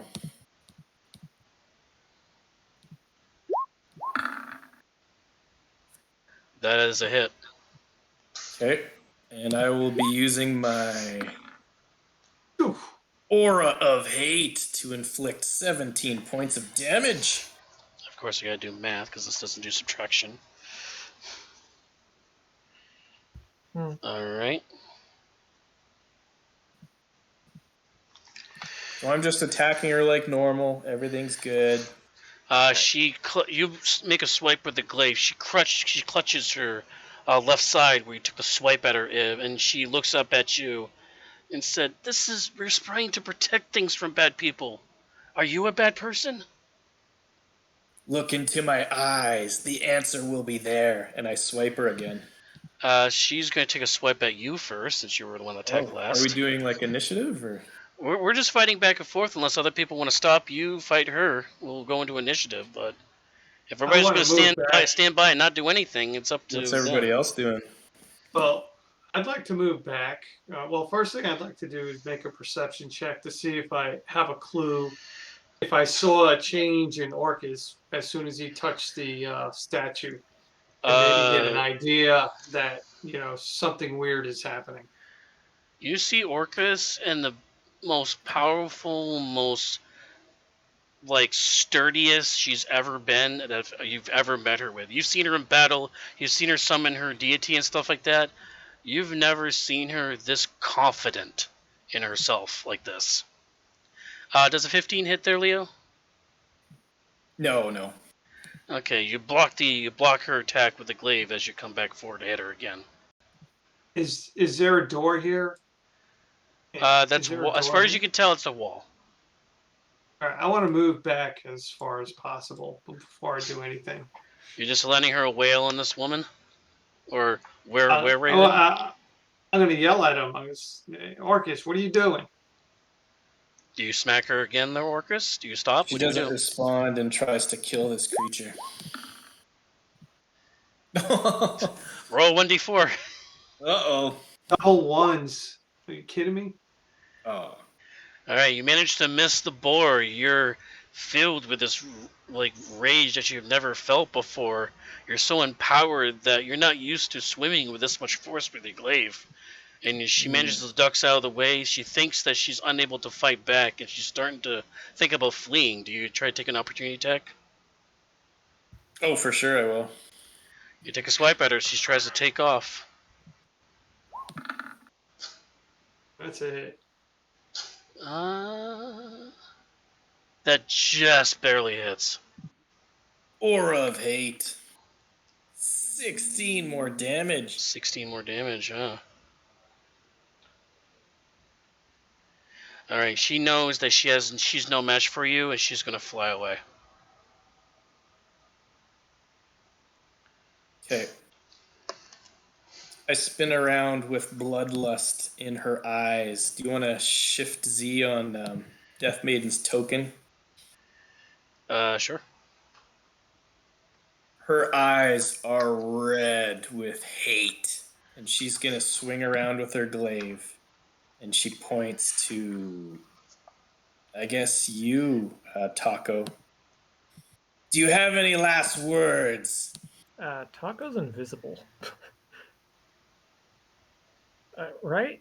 If we're in the dark, yeah. If we're in the dark, you have no idea where I'm at. Well, Garrett, don't you have your lights floating around? Alright, sorry, Gavin. No, I have dark vision on, and I stopped concentrating on that a long time ago. All right, Gavin, any last words before Orcus claims your soul? Just one. Pupper. Roll for initiative, guys. You're fighting each other now. Click on your tokens. And just to say, I did not plan this originally, guys. Nor did I. I just mentioned it. I wasn't expecting this at all. This was actually part of the compendium.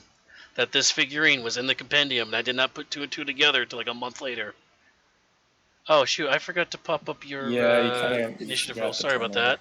This is I'm as surprised as you guys are. Where is it? Shoot. I forgot where the initiative thing is. It should be. It's a little clock. Yeah, is it the clock? It is the clock. Okay, cool. One person did not roll yet. That is you, Orcus. Big roll. Here we go. Could I have used this item just before initiative? You haven't used it yet, so technically no. I planned on using the... Huh? Descending. Duh. You haven't used it yet because you said you haven't used it yet, so... Sure, whatever.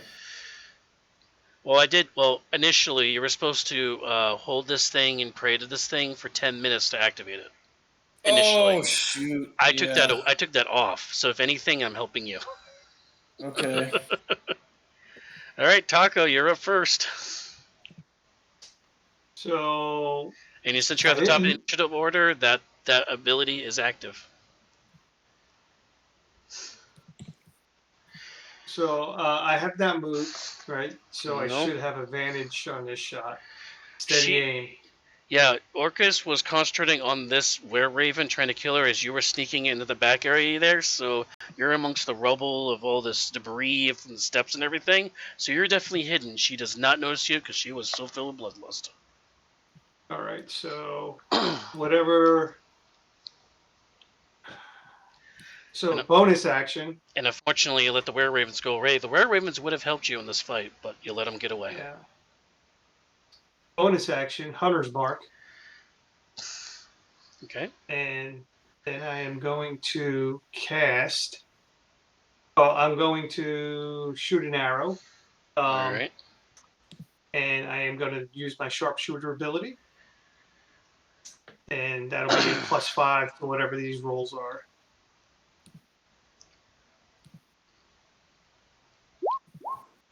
So 22 hit. 22 is a hit.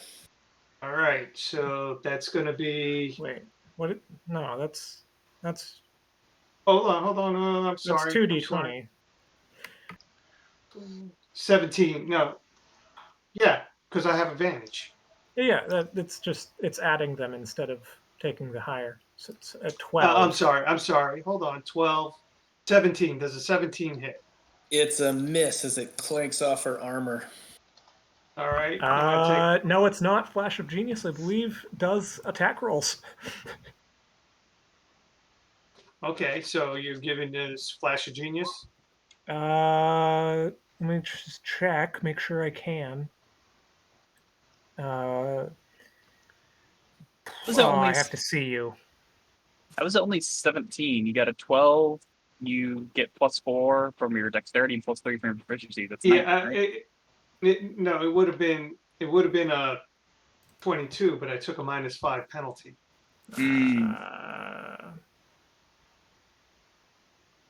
So it's a 14. So it's a miss. You're It's not fine. using this D&D Beyond for Bailey's campaign, are you? Yeah, I am because I got all my stuff here, so and it actually Will you works. check So, or say, yeah, no. All right. I Well, can't. second attack, bud. second attack, same thing, and this time I'll do. Actually, I won't do the. It's just going to be a straight roll. So, but I still have advantage. Yeah, you're invisible. All right, so I'm going to roll 2d20. And let's see, I got a 10 plus 10 is a 20. Does a 20 hit? 20's a hit. 20's a hit. So that's going to be 1d5. I mean, 1d8. Plus, D5. I was like, what? just relax, guys. It's okay. Plus 3d6, right, for sneak attack. Oh no, it's not 3d6. It'd be 2d6. Yeah, it'd be 3d6. Hold on. Your It'll third be level 3d6. rogue. Yeah, Hunter's Mark though, So yes, 3d6. and +5, whatever this comes out to be. Oh boy. So 17, right? 17. 17 total damage. 17 total damage. And I believe you have a And- third attack too. I have a third attack. Yes. You guys are going to kill And- me in like 2 rounds. And then the same thing.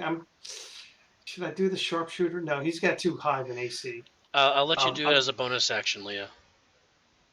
Sure. I'm gonna hit.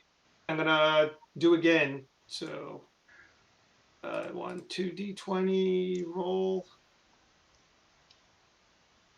and that might not hit. So 24. Does 24 hit? 24 is a hit. 24. All right. Yeah, it's I don't know 18. where yeah. these numbers are coming from, but I'm just going with them. It's an 18. Okay. It still hits. Hold on, guys. Listen, I got a +10 to hit. Okay, so I That's rolled. not Yeah, a you 14. That's not Oh, I'm 14. That was an sorry. 8. Yeah. You're right. 18. Does an 18 hit? Yeah, 18's a hit. Okay, so then that'll be 2d8 because this has the Gloomstalker Dread Ambusher thing, So, yep, D8, Yep. D6, D8 and 2d8 plus 1d6 plus 5. plus 5, whatever Yep. this comes out to be. So that's 16, 21. Okay. Hasn't come to us yet. There it is. Yep. Yep. All right. And I am done. Wait, Gavin's up. So I'm going to use this shiny new toy, the Ring of Shooting Stars. Dang, guys. So that you and Bortoven need to make dexterity saves. Cool.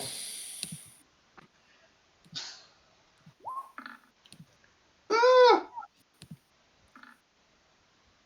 We're both fairy fired. Not fairy fire. Or whatever. Webbed. No, this is versus the 15d4 fire damage. Go for it. Make it a quick, clean death. Ooh! Holy What? shit. It's your health exactly. Yep. Cool, guys. Damn. Yeah, I don't know if that's what you planned, but it didn't work out. No, that's But not what I hold on. planned. That's cool. Hold That's cool. on. Let's grab that.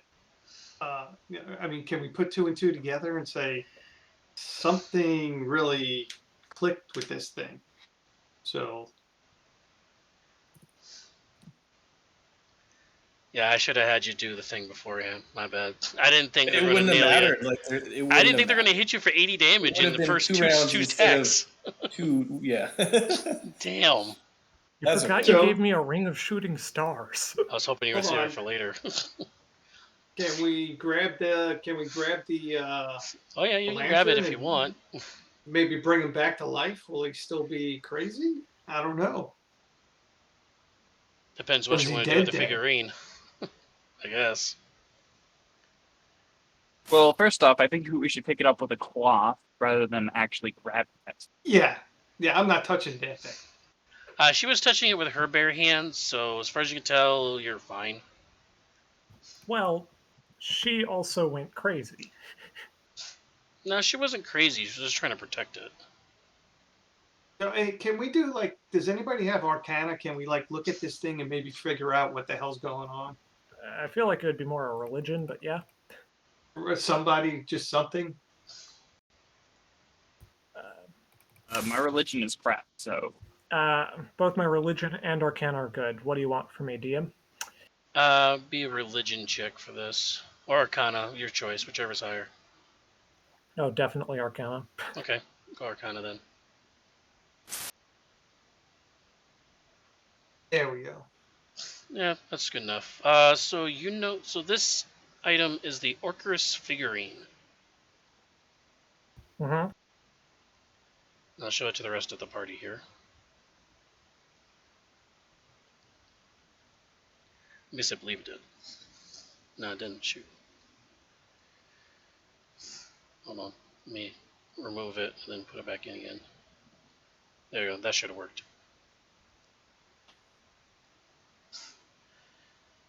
The figurine is a tiny object, AC 17, 3 hit points, is immune to all types of damage except radiant. A detect evil and good spell or similar magic reveals that this figurine has been desecrated. As long as it has 1 HP remaining, the figurine has the following properties. Undead within 30 feet of this figurine cannot be turned away. Dead creatures within 30 feet of this figurine can't be brought back to life. A creature that holds a figurine while praying to Orcus summons a smoky avatar of the demon lord Orcus himself. Oof. Once this avatar is summoned, it can't be summoned again for 30 days. Orcus's avatar has the statistics of a wraith, and except for the fact that it is chaotic evil, because that's the alignment of actual Orcus is. It attacks all undead creatures and encounters, and it disappears after 1 hour, or it reduces to 0 hit points. So we have to kill this thing with some sort of. Right now, you could- cannot resurrect. You can't bring Orcus back to life until you get rid of this figurine. And we're going to put a time limit on this and what you guys want to do with this thing. So Orcus, make a death save. Unless do you want to any of us- stabilize her. You can stabilize her, but you can't bring her back up. Do any of us have healing? do any of us have Uh, radiant damage? Oh, I have radiant Yeah. damage. So why don't you take the thing around the corner and try to kill it with radiant damage? And I'm sure we all have a potion of healing. I was going to grab his potion and give it to him. I can. Yeah, you Drop got to a bring s- it out to at least here in order for. Oh, where is it? Come on. And You I got to will bring it at least stabilize. this far away for her to come back up, guys. At least that All far right. away. So does anybody good in medicine? I got a +2. You have 2 healing Ah. potions. Yeah, we do have 2 healing potions. Yeah, I was going to just stabilize him before we do Yeah, anything. Gavin will grab the thing and take it over. Yep, so it's 30 feet like in radius, so you have to go way over here. Well, I don't think I can get further than that before Death Maiden makes 1 death save. Okay, make a death save then.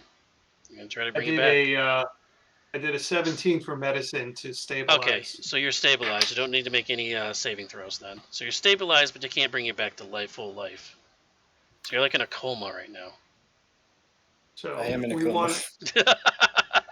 And I will destroy this figurine. Okay. So I do s- more than 3 radiant damage, and you're good to go. Well, I have to hit a 17. Yep. Do I? Oh, you missed Is with it that one.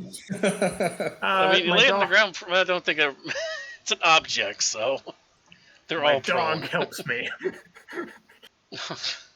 Fine. Nat 20 on the roll. It's just an object laying on the ground. Yeah. I mean, it's here. 2d6, 4 die 6 radiant damage from a branding smite. So the minimum damage you can do is 4, or actually plus whatever. Yeah, the thing, you hit this thing, it shatters into tons and tons of gray powder across the floor. You come back and let us know it's done. Oh, I only do 7. Oh, Yeah, wow. Well, it is. wow, it is done. the rolls. Well, let's get ready just in case she wakes up all crazy again.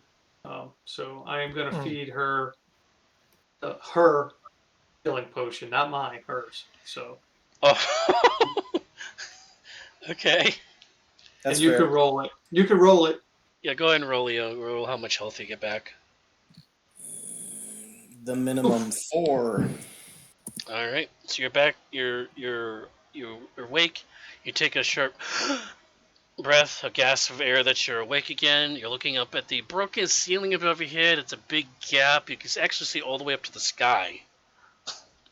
What do you do? Your Wartoven's dead. Sorry about Bortoven. She shakes her head. Bortoven's dead? What happened? Yeah, you don't, that full confidence and power and everything that you felt before is gone. Mm-hmm. Do you remember what happened? She would just. Is it fair to say that she blacked out? Oh yeah, you you didn't. Yeah, you don't know what just happened to you. All you know is like that was fucking cool, whatever that was. What It happened wasn't to the very- statue? What It statue? I fell don't and know what you're broke. talking about. Roll the deception check. No, I'm just kidding. You know there was a statue of some sort that. Last thing you remember, you grabbed a statue. Well, she Go on. tastes the healing potion that was just administered. Did you give this to me, Taco? I did. I must thank you. It must have been quite a battle if I can't remember. How many did I kill? Oh, there was a bunch. Hmm. All those ravens, they're all gone. So you did a great job. Unfortunately, Bortoven didn't make it. No! He died a hero. He truly Or was she a died a hero. hero. So do we need to take a little short rest so you could like maybe heal up a little bit? Yes, my head, it hurts so much. And for the tense of purposes, the were ravens are not coming back, at least anytime Yeah. soon. Yeah. All right. So I'm gonna. Should we investigate this room? The door's right here. If you want to investigate, Orcus takes a bit of a break here. And Yeah, you're let's also just down. chill You're also off down the boar, so you do not have the smell from the boar to help you anymore now for a bit, or until Leo pops it back out again, at least. I have to have a sit. So while he's sitting, do you guys want to go investigate the rest of the rooms? I'll keep Yeah, an you eye have a on room Orcus. here. You got a room here. You got a room here. If you're pinging, you're on the wrong layer. I'm on the wrong layer. Okay, you have a room here. You got a one here. You got one here. All right. I'm gonna come over here and listen in the door, Nothing. and then As far as you can tell, I'll it open it. seems like you chased all the occupants out of the building. So, I'll open it. all right, that is the master bedroom. Ooh. Hey, why don't you come over here and lay down in the bed? This looks nice. Little bunny. It is very nice. How they like their animals. Just because remember, they have a lot of hunting trophies. Let's Is a see, cage let's go here? back. This spacious bedroom has walls decorated with wainscoting and rusty old lamps. A four-poster bed stands on the south wall, its bedpost carved with looks of stags and wolves. Opposite the bed is a stone hearth with a black marble mantle that has a pair of elk antlers mounted above it. A bare, dust-covered writing desk is set against the west wall under the pair of tall windows, flanked by burgundy drapes. Other furnishings include a tall wardrobe in the northwest corner and an empty dog kennel in the southeast corner. So there's actually a dog kennel. I'll just do an investigation of the room, see if I find anything. Because we're here to free a couple souls that are trapped. So obviously we need to find something to lead us to that. And if there's a status bar as you're an adventurer, there's 3 parts to this. You are 1.5 parts through so far. You can tell that the were-ravens, now that you know there was were-ravens here, the were-ravens were using this room to sleep in. You also notice that the bed is bolted to the floor. That's strange. And no, it's not Bow Chicka Wow Wow. No, that's not why it's bolted to the floor, guys. Can I look under the mattress, see if I find anything? No, you just see that the pegs are kind of connected directly to the floor. It's bolted to the floor. That's interesting. Yeah, So- it is actually like right to the floor. Like it's actually like one piece almost. All right. Well, then I'll come over here and I'll open this door. Alright, open this door over here. And it is another guest room, identical to this one, nothing different in any way. I'll go back to the group and let them know what I found. You The do have bed you do is have a spiral bolted. staircase going up. You still have a room over here too. I was gonna wait till I get a little backup. I'm not gonna go up there by myself. Yeah, Leo, you can roll. We'll come up with you. You can roll. All right, let's go. Dice if you want to bring your health back up. Hit dice. Dog will go with you too. All Dog will go in right. front. So, Oh, you'd BRB. oh, Okay, so this room oops. is. Study. Yep, you're right. It is the study. Let's see. Try to find any papers, anything. Yep. Interesting. Against the west wall stands a handsome roll-top desk, north of which is 2 leather-padded armchairs facing a fireplace covered with images of wolves and stags. I like the wolves and stags. Draped over each chair is a wolf skin. A narrow spiral staircase choked with cobwebs winds up the east wall. And if you're looking for papers and stuff, the desk holds a set of calligrapher supplies. So, Cool. Artificer, you can put calligrapher supplies on you unless somebody else wants to pick it up. I don't know. Give it to the artificers. All right, and you also find this. Oops, wrong button. This. Okay. A interesting. leather-covered journal with stylized wolf's head on the front cover. Do you read it? Yes, if I can read it. It's in common. Okay. All right. You found the Baroness's diary. I got my beer. I'm good to go. Yeah, you deserve a drink after that one, bud. Yeah, that was rough, dude. You knew you were in trouble pretty much straight away, right? Oh yeah. So I gave Leo the ability to not only summon the avatar of Orcus, but you want to tell him what also you could have done? I thought that was it. The Avatar of Orcus. Oh, no, you had a handle for the avatar of Orcus, too, under the pets section on the characters. Wasn't it just a Wraith stat block? I mean, Wraiths are like decent, No, but this one is special. This one could create specters. Wraiths can do that. Oh, on you their can do own. those. Yeah, so he could also summon specters also to fight, so he could actually even up the odds of the battle. I should have had you summon the avatar first. That was my fault. So No, it was. I mean, the Wraith would have taken a third of its health right off the get-go. yeah. Yeah. So you got this diary, Taco.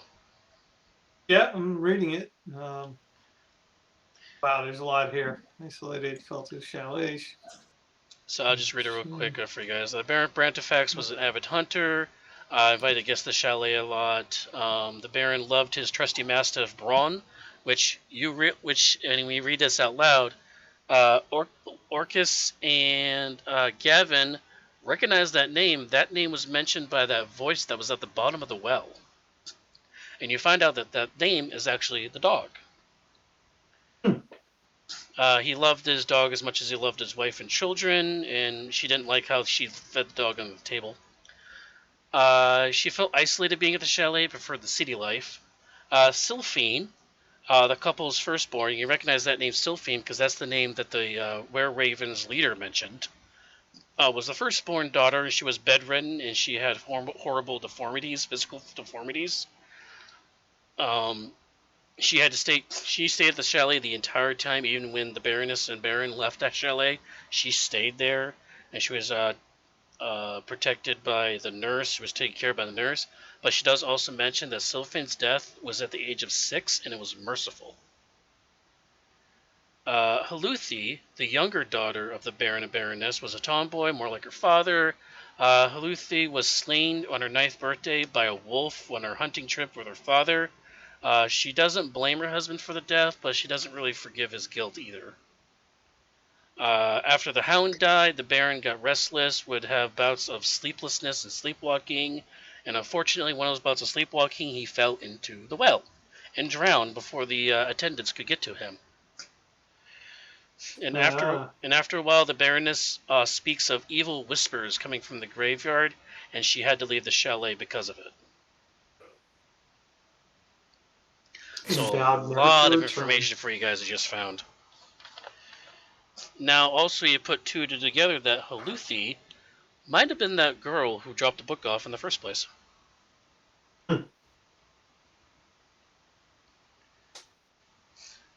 Yeah, because she's looking for her father and her sister, right? Who's the father and sister? There we go. Yeah, she's trying to take care of two of them. You don't know what the names are, but you're gathering it's the father who fell in the well and died, and her sister that was bedridden and had horrible deformities and stuff. Seems like all the all the paths are pointing to the graveyard. Yep, and you also still have the top floor too. You still got the top floor to search. All right, I'll wait. Oh, Leo, you can roll hit dice as many as you want. Because they were doing some searching, they had to read the book for a while, so you can take like a short rest worth of stuff.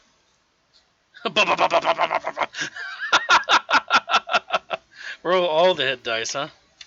1, 2, 3, 4, 5, 6, 7, 8, 9. One too many. Yeah, well, it's like a 6 that you don't get.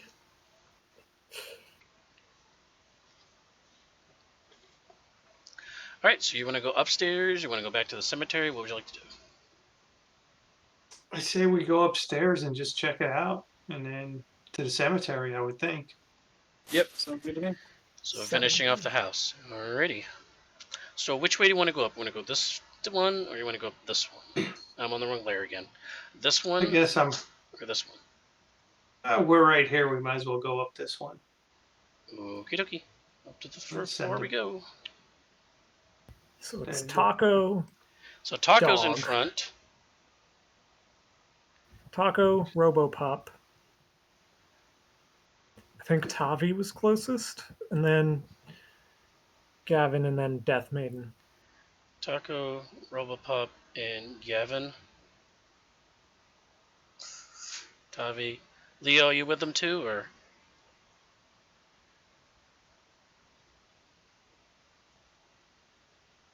Leo, you there? You're muted, Leo. Oh, yes, I am coming. Can I have resummoned Bortoven? It's a 10-minute casting during that last short rest. Yeah, that's a short rest. You could do whatever you normally would do in a short rest. All right, I got 1 second level remaining. Alrighty. So let me highlight you guys, bring you guys back on screen here. There you go.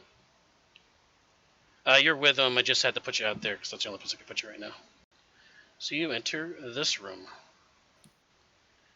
which I believe is number 15.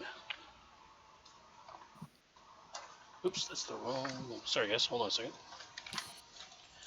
I got 5 packets of paper to have to get through. So Tavi. All right. So you entered actually into this room. I'm on the wrong one. You guys are in this one. Okay, that's a little weird. It's the girls' room. The attic has a peaked roof that slopes down towards the east and west. Dust blankets everything in the room, including a stone hearth in the middle of the north wall and an oval mirror mounted above it, and an oval rug on the floor. Against the west wall, half hidden behind curtains of cobwebs, is a bed sized for a young child, a rocking chair, a shelf lined with dolls, and a wash basin. A niche in the south contains a small wooden cradle, a wooden playpen, and a window box. Suspended above the playpen is a mobile made with colorful painted fish and end hooks. And Taco, as you are walking into the room, a small translucent humanoid body slowly materializes before you.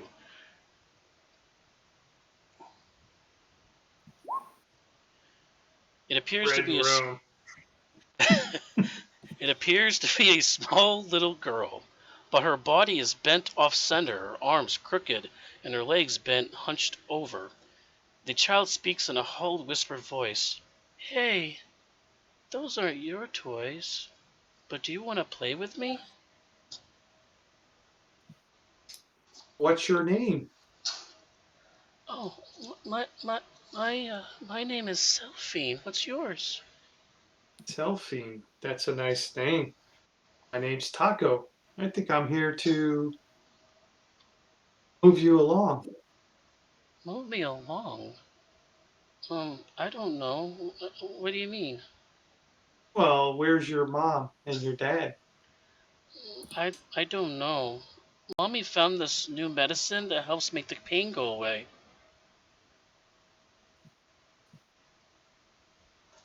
Is your dad take you hunting? No, I can't. I gotta never leave this room because the pain hurts so much. I But look behind me. but the medicine that mommy gave me made me really sleepy, and now I'm lonely here. Not even Nurse May is here.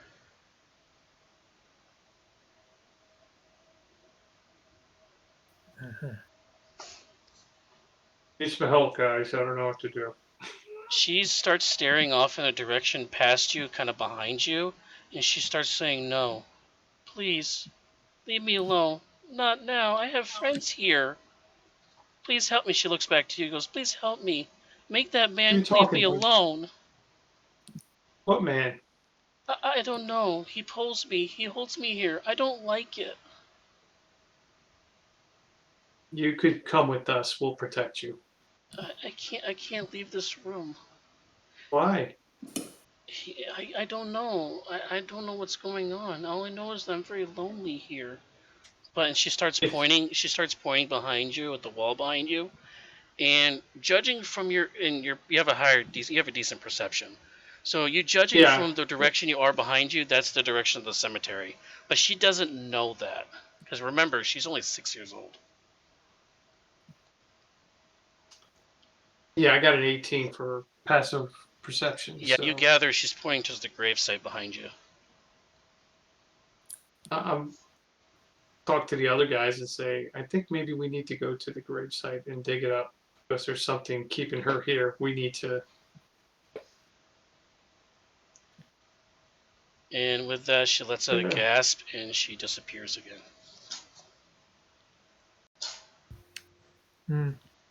Both being held against their will is more than likely what the Raven King wants us to solve. Do it. Yes. That is what her sister, that you realize from reading the journal and trying to put pieces together, you're gathering that this is what she was talking about. Fortunately, Death Maiden of Orcus was downstairs. Well, I would have totally taken control of this ghost for sure.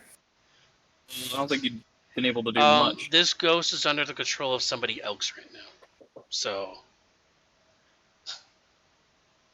even if you try to go forward, she's actually being controlled by another entity at this time. So I let them. I let the other. Did everybody see that? Yeah. Oh no, everybody in the room saw that. Oh, okay. Yeah. Right, Well, that's guys, it. what do you? Here we go back. Let me go back to the other screen so you can see where you're at. I think we got to go to the cemetery. Yeah. If you want to check out this last room here first, we have to go down and probably the other side, right? Yep. And just for intents of purpose, if you have to literally it's just a hard wall between these two. Express interest of time, we'll just reveal the rest of this 2 areas. All you would find in these areas, it would just help you put more 2 and 2 together. You would find a bunch of paintings. This one depicts Dinner. yeah, the dinner that you and Deathman had cooked the other day. Mhm. You feed 3 deer on a hilltop backlit of dawn, so it's like the outline area. This would be a Brawn holding a dead duck in its mouth. Not a bull mastiff, but This is a knight on a hippogriff in profile form. Took a while Pretty to find cool. these pictures, guys, by the way. And last but not least is a painting that you gather is the dog Brawn, with its head on the lap of the Baron, with the Baroness next to her side. And you recognize that this woman, as best I could get, is identical to the picture that you found at the bottom of the well. So now you know that the picture that was in the bottom of the well was the Baroness. Baroness's picture, and it might have belonged to the Baron. Brawn sounds like a good dog. Yeah, Brawn. It's actually a Mastiff. I tried my best, guys, to find a Mastiff pictures, but yeah. I tried my best.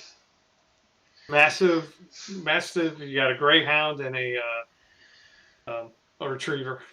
They're supposed to be the same, Paul. Oh, okay. Yeah, I know. It was a shapeshifter. Pretty good bells and whistles, Saber, I must say. Yeah, I think so. I appreciate that, guys. John, take note. I'm not going this far. Guys, I probably put in about 30 to 40 hours making all this for you guys. So the I think Bailey, just take note of the hippogriff or whatever you want to call it. Maybe we should all get one of those. I don't know. That'd be pretty cool. All right, guys. Because so I ran. I'm not opening that can of worms. All right, so we are back on chapter 2 here with the cemetery now. Death Maiden wanted to go to the cemetery right off the hop. I know, exactly. Hey, we could have spent this. This could have been a lot shorter session.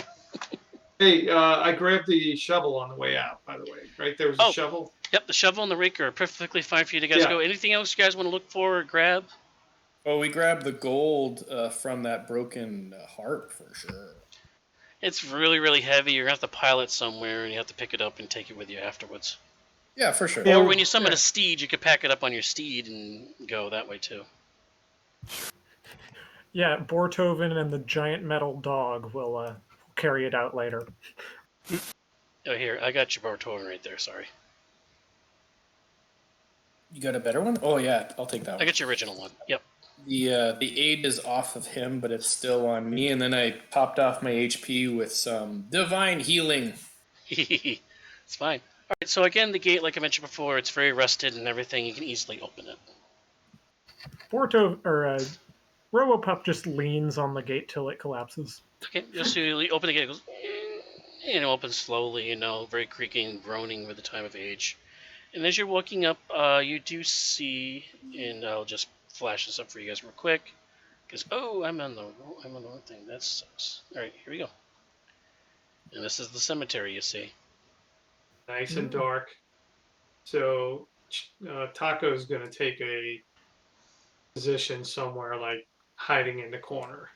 Well, there's going to be it's supposed to be a portal. Okay, so you enter the cemetery. You want to look at things, right? This is just a normal grave site that you would see in any cemetery like that, as far as you can tell.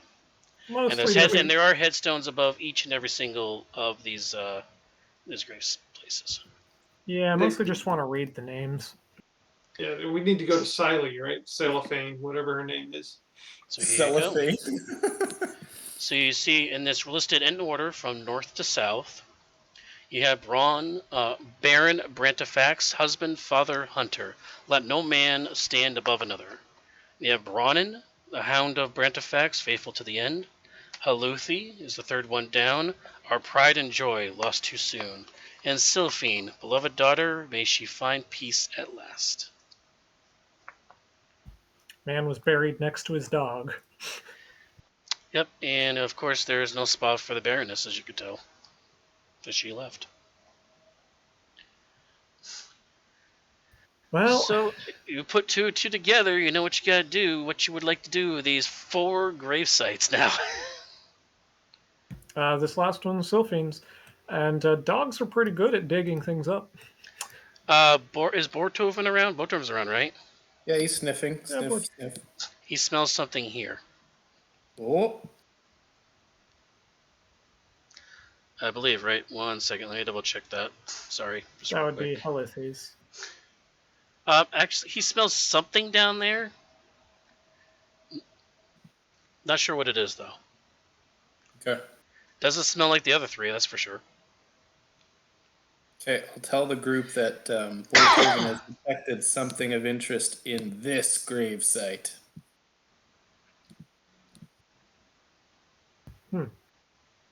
I'll assume a defensive position with my glaive at ready. Oh, somebody still has to dig. Robopop, dig! Robopop's gonna dig? Yeah, Alright. Get the shovel and everything, but you're gonna make the dog do it anyways. Okay. I mean, have you seen a dog dig? As the dog digs down in search of the grave of Haluthi, you find the body is missing. In place of the body, however, is this. Oh, Well, that's not good. It's Red Eye Spark. Its gaze meets yours. I need your doggo to roll a wisdom saving throw. my dog is not immune to frightened. This is not frightened. Eh. 16. As its body tenses up, it's able to close its eyes and repel the stare from this organic construct. But your resistance, or the dog's resistance rather, is met by its anger.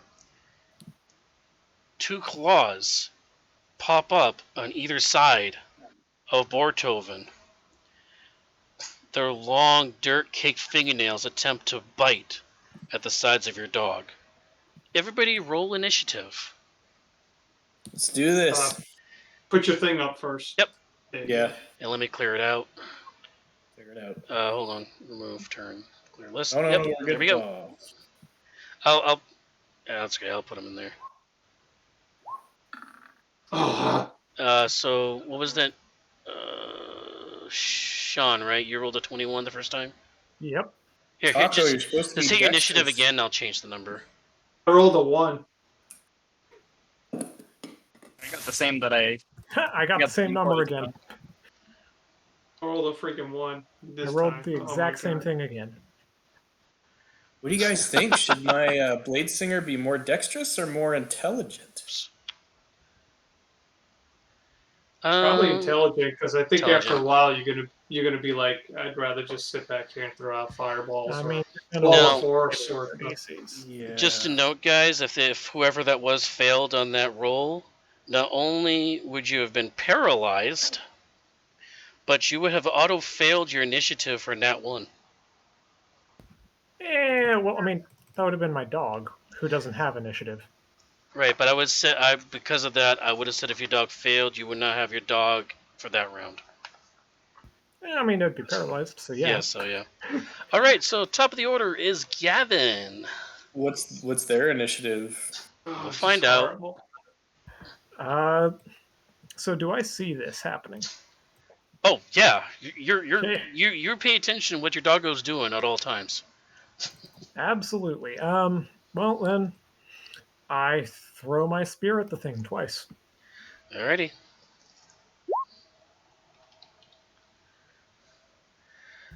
See, yeah, both of those hit. So that's 16. And Doggo's going to defend itself. Doggos takes the dodge. So you're taking the dodge action, you said? No. That's 16 to hit from Doggo. Oh, yeah, that hits. And that's 7 force damage. Alrighty. Easy math so far. Alright, is that your turn? Yeah, that's my turn. Tavi's up.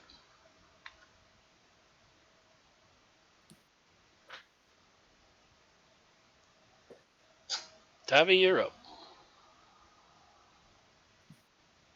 And muted. God damn it! You got, you gotta stop doing that if you're gonna DM. Yeah, I hope you're not doing that when you DM. Oh, no, I won't be doing that while I'm DMing because I'm going to need to be talking the entire time. Anyway, Yeah. we are going to at least hopefully hypnotic pattern the scarecrow and the two hands. Oh wow. Okay. So that is. Whew, so that is, what is that? DC 17. What kind of save? Wisdom? 17. Wisdom save, yes. Alright, so let's see. We got. Oh, what does it do again? It charms them, Assuming they're not immune. and a charmed creature is incapacitated, so Alright. they're not. It does not have any effect on any of them. Yeah, I kind of figured, but Yeah. oh well. Give it a shot. Great Yeah, spell. exactly. Anything scoot back. else? I'm gonna scoot back a little bit, and that'll be it. Alrighty, next up is the Scarecrow and the Crawling Claws. They rolled a 9. So the claws are coming up on either side of Bortoven, and all three of them are going to start attacking the dog. Go for it. And don't call me the Pet Slayer because the dog was put in that position. The dog has almost as much health as Tavi, so I'm not worried. Yeah, it does have the 1 HP of all the other things. Alright, so let's see. It's a multi-attack. What's the AC of the doggo? 15. So both of them hit. You take 13 damage from the Scarecrow. Now the two crawling claws, I'll say it right eventually, I'm going to try to hit. The top one hits with a 21, but the bottom one misses with a 6. For another 2 damage. I'm sorry, no, 3 damage. 3 damage. For the add 1. And that is the end of their turn. Death Maiden, you're up. And Alright. just before we get to Taco's turn, Taco, they're down inside of a 6 feet down underground. You cannot see them from there. I'm just going to tell you that right now. So you think about what you want to do. Death Maiden, you're up. Okay. I am going to initiate as a bonus action the Warlock feature from the Undead Dreadful Aspect. Oh, wait, that's not it. Stand by. Form of Dread. I was going to say. All right. Form of Dread as a bonus action. I am going to roll a 1d10 plus 1. Yep. And I am immune to fear. And there's a possibility that if they are not immune to fear, that I could possibly fear them. And they... does that automatically happen, or do I roll for that? No, it's just like if I hit them. Yeah. with If an you hit attack them. roll. Okay. Yeah. All So I'm righty. going to start swinging this glaive, I guess, at the hand first that's in front of me. All right. She Well, is the hand going is to- in the ground. This is all happening 6 feet down in the ground. Yeah, you're I gonna got have to get right up- 15-foot reach. So, I think I'm if in good. a sense, I'm going to move this right here. So technically, in order to hit him, you have to move right about here. Oh no, I got 15-foot reach. I'm good. Well, you can. Well, yes, you can but if you reach, but if you can't reach from here because you're just going to hit the opposite side of the dirt over here. You actually have to get in, and that's kind of like the well when you put the thing down the well to whack things around. That's Sure. the kind of thing you'd have to do here. I'm unconcerned. The glaive, 26 to hit. 26 definitely hits. You missed the doggo, so you have to be a little more accurate than you usually have because you got to swing around the doggo. This is a very small space.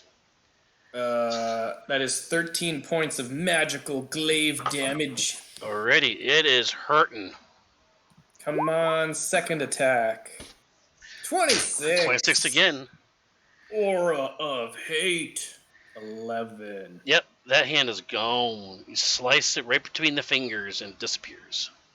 And then as oh no, I can't do that. And then I think that's going to be almost the end of my turn. Borthoven. Can he get down there with the pup? There's not enough space to get down there for him, unfortunately, and you don't think he has reach, so... That's cool. That'll be the end of my turn. He could get the help action to the Robodog, though. What? You could try to oink and try to distract. Maybe you could get, like, a help action to it. Oh, Wanna sure, try to get yeah, that I'll off do him? that against, I guess, the hand if I can. Okay, yep, that's fine. And that'll be the end of my turn. Alrighty, Taco, you're up. Can't see from there, but there's obviously fighting going on at the bottom of this grave. I move here, and you said that this one has the help action. This one has advantage against it. Yep, the claw.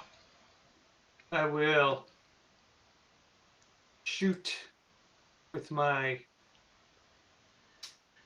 longbow with sharpshooter. Okay. And You're in between hopefully the this is scarecrow shrieking and eyes glowing at this dog as you're trying to aim between them to this hand. I have sharpshooter, so I have it ignores 3/4 coverage. Oh, So I even then, should be able. Yep, they don't get the little bonus to AC now. Ooh, there's a crit. I haven't seen it yet. Just wait. D&D Beyond delay. No, it came up. All right, so this is going to be interesting. So that's going to be 2d8, right? Well, let's put it this way. What's the minimum you could roll? I'm going to roll it. I even forgot to put my hunter's mark on there. You even put the hunter's mark on it? Huh? You put the I hunter? forgot to. Oh, I you should wouldn't have. even need it. 2d8 plus 4d6. Plus 15. Whatever this dead. is. Yeah, It's very it dead. has a chance to stay alive, not by much though. It's 37 points I of damage. don't think that's no. You pin that thing right to the wall and it's gone. Ching! All right, so my next shot is Hunter's Mark as a bonus action. And I am just gonna, what the hell? Let's go with the plus 10 again, Okay. or -5. Hold on, I gotta set it up. Feet sharpshooter, next roll only. Okay, and let's do it. Roll. Oh yeah, 19's gonna hit. All right, so it'll be D8 plus a D6 plus 15. What's the D6 for? Hunter's mark. You just put Oh, Mark. Hunter's Mark. So that's 8. All right, it just says 8 and 2 is 10 plus 25 points of damage. Why do we even bother with you guys? It's still alive. We're level Alive. 8, I mean. Still I'm going alive. to, Anything else on your turn? Yeah, I got one more. Attack. You, It even though you didn't go first, you went last.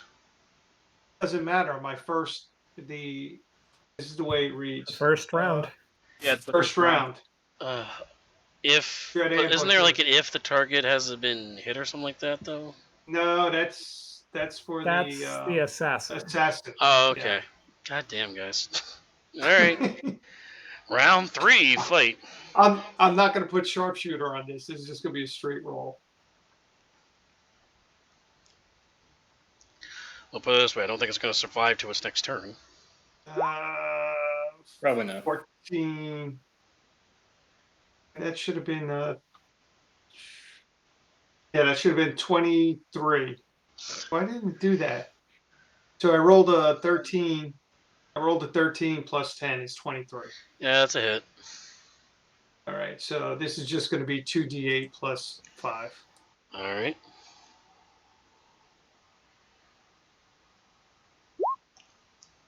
So that's 8. There is a 13. D6. Alrighty. Oh, Anything else? hold on. 13. Hold on. I forgot one dice. So that's 13 plus this. 18 points of damage. Another 5 more. Yeah, another 5 more. You guys can't see this, but my hands are in my face right now. All right, so hold on. Dreadem, I get an extra 10 feet of movement, so I am going to move 5, 10, and that's where I'm going to stay. Are you done tormenting me yet? I wanted to roll another character. You said no, so. I didn't say on no. I said if you want to. you. Yeah, no. Gavin, finish this. All right. Just gonna throw a spear at it. This freaking Dreadem is Gloomstalker. Uh-oh. Popo. Puppo Uh-oh. gets hit by the spear. Roll for damage. Oh. Woo! 11. Oh, Why, boy. Master? Why? Poor dog stuck in the bottom of a grave with this weird Sorry, or Pop. construct. Popo does have Construct. advantage somehow. What's going on? He gets hit by his own friend. What else is going on, buddy? There we go. All right, that one. You need to be a little closer though. You guys take a step forward though, because you're Yeah. same premise. Yeah. Yeah, that hits, and yeah, the scarecrow shoves it right through the chest, and it's gone. Eyes blink, and then go dark. And my Steel Defender heals itself for 13. Wow. Was that your big bad evil guy? No. I didn't think so. That was a mini boss. Yeah, that was a mini boss. That was a surprise. No, it's fighting the rest of the way, guys. Now? You guys had to get to this point to try to get you guys to go down this grave. I had 3 different ways to get you down there, so. All right. So do we need to dig up another grave? Yeah, as far as you know, there's souls trapped here with all these graves and stuff. You just got to figure out what to do with them. Yeah, I think Siley, that's the one we need to do. Yep. Yeah. So this time, gonna Cellophane. Step back. I'm gonna cast Sanctuary on my dog. Casting Sanctuary. Okay. Put the Sanctuary tab on it. Here you go. And we're out of initiative, right? Yep. Initiative is up. Yep. And dog will dig up this grave. All right. You dig up Sylphan's grave. Let's see here.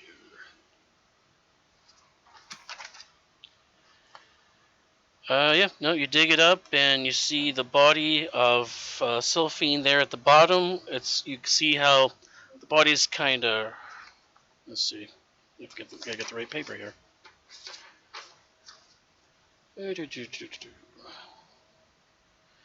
see the skeletons. You see signs of severe deformities there, and that's all you really see.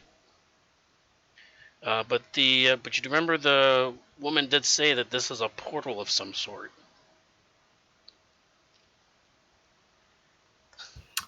And the dog's not getting, like, portaled. No. Anything you want to interact with it somehow? You gotta figure out how to trigger this thing. It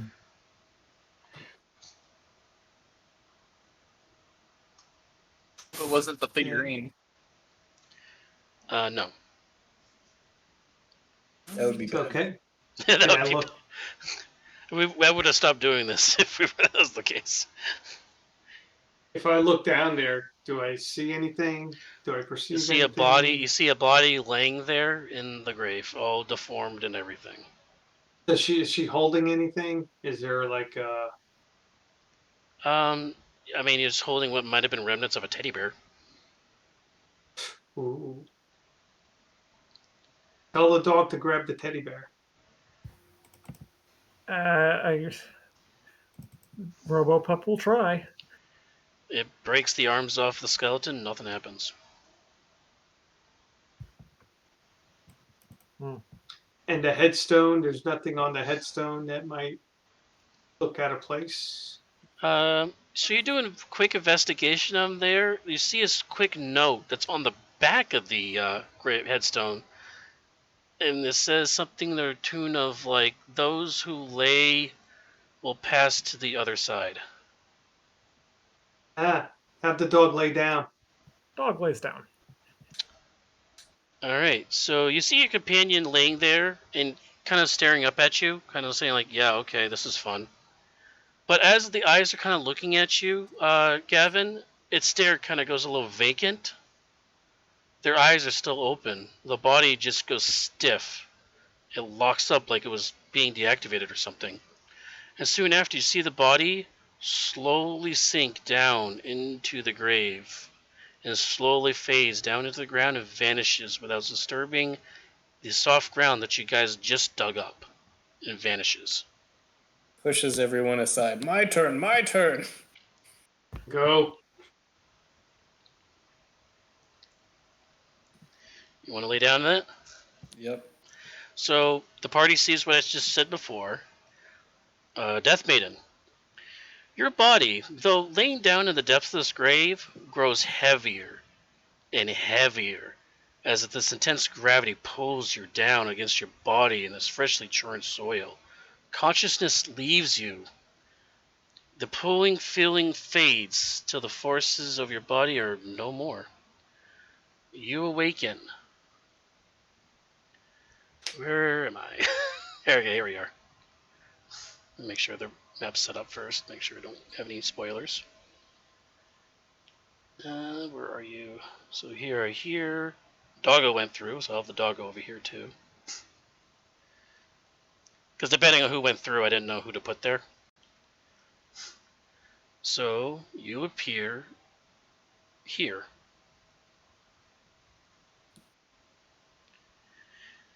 You awaken in a very dark landscape, but it's oddly familiar. The topography here of the grounds matches similarly to the chalet that you just left. But in place of the chalet, to the north of you, here, is a mausoleum. 2 gargoyles are perched on the corners of it. Oh boy.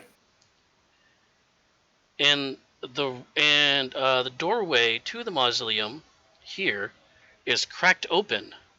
The land around it is strewn with headstones, some standing and some broken. What would the rest of the party like to do who don't know what just happened just now? Other than that their body just faded out of existence. I'm going into I'm my just- dog. I'm gonna put the dirt back in, and we're leaving. Seriously? No, we're gonna probably go in the same order. Alright, I'm assuming your boar is going to follow you through? Because loyal to the end? Yeah, for sure. Alright, so let's the go rest in. of you appear up. And this cracked, the one that's cracked over here, guys, the one that's underneath the dog right there, that is the one that you guys are popping out of, okay? Okay. Just a point of reference of where you are in this map. Alright, so Probably, you're in this very dark landscape. Now, intensive purposes, Taco, I need to balance this. You cannot be invisible, okay? This needs to be balanced. Because this entire landscape is perpetually darkness. Oh man, that's my shtick. And I can't have you be invisible this entire rest of the game, so that's just wrong. Okay?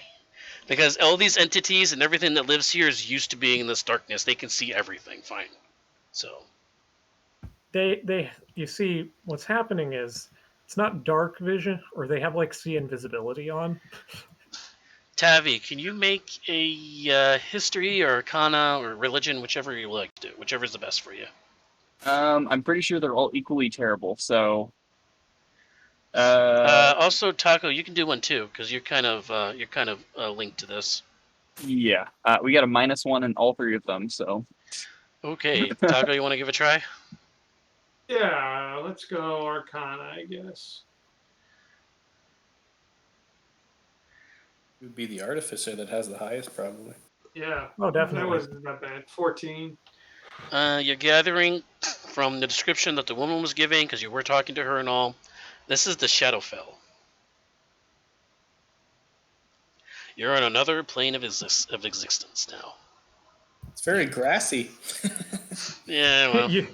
You explained that we're on the Shadowfell, and Kevin's like, duh. Well, I mean, there's still grass, there's still trees and debris and stuff like that, because each of the planes is a mirror of the material plane, actually. So, in essence, each of the planes is a shard of the material plane. There's just a different reflection of it, depending on the god, patron, or whatever, the entity that's on that plane level. So, Plus, you can tell that this grass is a different level of saturation. It's just a darker shade of green. It's kind of like the upside down.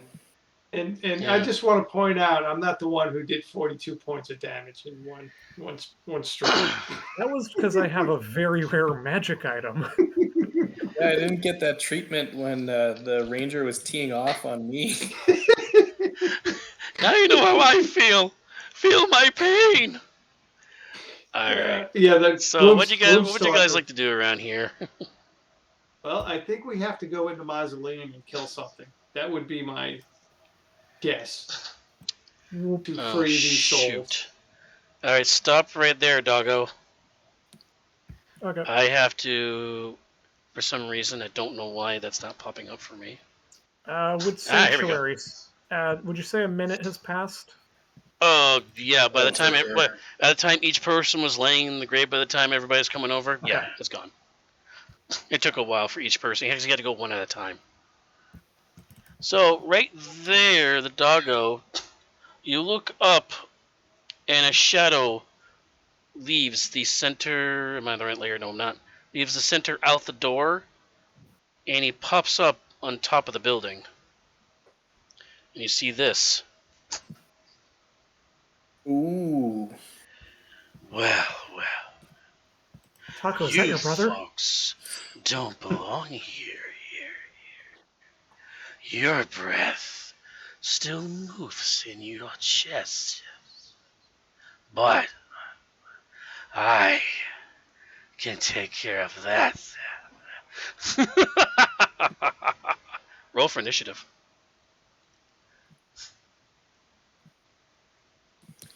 Clear. Do You're set to go. one thing, and then I gotta sign out. But I am going to do one thing. Yeah, I left it the option of you if you wanted to keep playing or not in that battle, if you're going to die or whatever, to keep playing, because I know sometimes you leave it earlier than the rest of us, so I did give you that option. So if you're going to die, if you want to come back, keep playing, whatever you would like to do. So I mean, what an anticlimactic end for Death Maiden of Orcus. Just getting Yeah, one just- shot. Oh, God. So, I gotta get the right layer here. Oh, GM. So he appears on the top of the building there, and the two gargoyles next to him animate, and they shake, and they move their heads in a weird fashion, kind of waking up, and they both stand up next to either side of him on top of the building. How tall is the mausoleum? Oh, the mausoleum is a good 30 or 40 feet high. There's no way for you guys to get up there.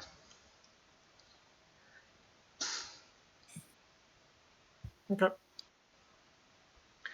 And with that, I have to, let's see. You, and where are you? You. So, yeah, get the order and set here. All right. God, Seriously? dang it. Last. That's the order? What do they go on? Well, I have them going at different times to make it more interesting for everybody. So, first up is Gavin. You're up. What is this man wearing? He is wearing Very rough leathers. He's wielding a bow. He's shadowy. He's got a hood over what you might think is its face. That's about it. That's what I was thinking. I do have heat metal. Yeah, no metal. No metal here, bud. Sorry. Well, then I'm gonna give you some fire. Oh, Nelly. Yeah, these two guys. Oh, Make a dex save. Oh. Alrighty. So dex save for this one and dex save for that one. What's the save? DC 15. Both of them make it. Okay, so they only take half All right, noted. of 41 fire damage. Yeah. Excuse Look at me? all those ones. Half of 41, you said? Yeah. Okay. Oh, oops, that's the wrong one. So 20 each then. Yeah. All right. Anything else? My dog heals itself again. Oh, okay. Wow. Auto healing doggo. That's better. I think that might be better. Well, no, because the other one gave us all temp HP. So, but still. The dog can only do it 3 times, and that's my second time. Alrighty. Anything else on your turn, bud? Nope. Alrighty. Next up, is an unseen monster you guys haven't seen yet. So around this corner, you see these 4 guys pop up. And they'll lurch forward around the corner here, and you see 4 ghouls popping up around the corner now. That's the end of their turn. Taco, you're up. Alrighty. So, you're not going to like this. Okay. But as a rogue, as a assassin rogue, I have advantage on attack rolls against any creature that hasn't taken a turn in combat yet. That is true. So I am going after this guy 3 times. I know. Sorry, but I got to get him off the board. It's okay. Let me set this up.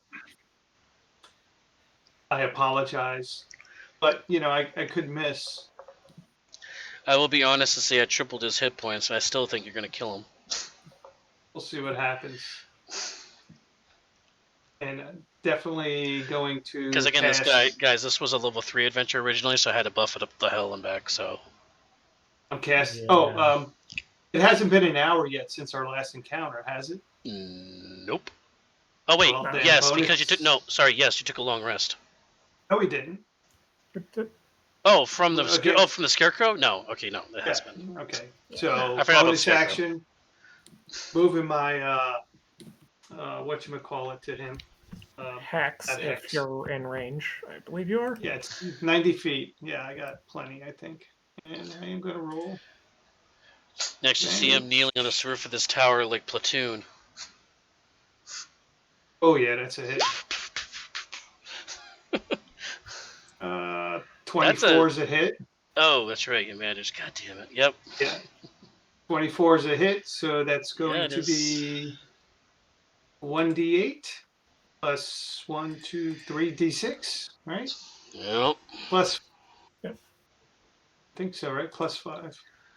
Just So just that is, just roll your 15, dice, hold make it on. up, and you're done. yeah, I am. I'm trying to think it out loud. So that's 20, 30. All right, 30 points of damage for the first one. Excuse me, how much? 40? 30. Only 30. 30. Okay. All right. So, all right. Same thing, because I still have advantage. Where am I? Free sharpshooter right there. Okay. I gotta sign out. Have a good night, guys. Sorry, bud. All right. It's all good. No See you, worries. man. Right. You guys. See ya. 22, that's a hit. I would do think. feel bad. I wished I had him summon that thing. I feel bad now. I do. Would not have changed much. I don't think so, but it would have been more flash for him. Yeah. Obviously, that's a hit. Yeah, so that's 23 points of damage. Going Total. down. And then my last hit, same thing. Sharpshooter. Okay. And then Taco scares me. Yeah, guys, and I was thinking, and just to let, who was it? and the 23 is a hit. Yep, roll for damage. All right, so that's going to be 1d6 plus 2d8 plus 15. All right. By the Oh, way, actually, this is the character that Taco is right now. That's what I was gonna run for Inti's campaign, but I decided not to Yeah. because of this reason. So that's 12, 27. 27. And actually, that last hit, I forgot to add a 5, but that's okay. Yeah, he takes these 3 arrow shots all to the chest. He's still like in platoon on his knees, like getting all pop, pop, pop, pop, pop, getting his chest and everything. He's still up. All right, so I really don't want to mess with this guy, so I am going to move 5, 10, 15, 20, and jump into the bush. You really And- just did like and lay 85 down. damage, didn't you? Yeah, All I right. forgot 5. Anything else, bud? No, sir, I think I am done. Are you sure? Are you sure you're done? Yeah. Hey, he only gets 3 attacks on his first round. Tavi, you're up. All right, so first thing that I'm going to do, I'm going to use my bonus action for a Hound of Ill Omen on the Ooh. wing guy Nice. for I've- 3 sorcery points. I forgot that token. I'm sorry. Now you're good. I'll just drag another Steel Defender. Just to. Yeah. I'll just drag it. Oh, where the hell going? So that'll be your What was Shadow your Dog character up called here. again? Guessing you're putting him there. Yeah, pretty much. Alright, that is player controlled, so you can do whatever you want with that one. I'll just mark him with a. What color are you? You're brown. Ish. I'll make up for that. There, now you know which one it is. And it is going to bite him. It's gonna bite him in the I'll bite- buttocks. If Drag it whites down. even have buttocks. Does a 19 hit? 19 hits. Roll for damage. 2d6 plus 3. And you need to make a check versus. Prone. Yeah, you need to make a strength saving throw or you're knocked prone. Oof. Is this It's magical? actually, Wait, is this magical damage? I don't think technically it is. Okay. So let's.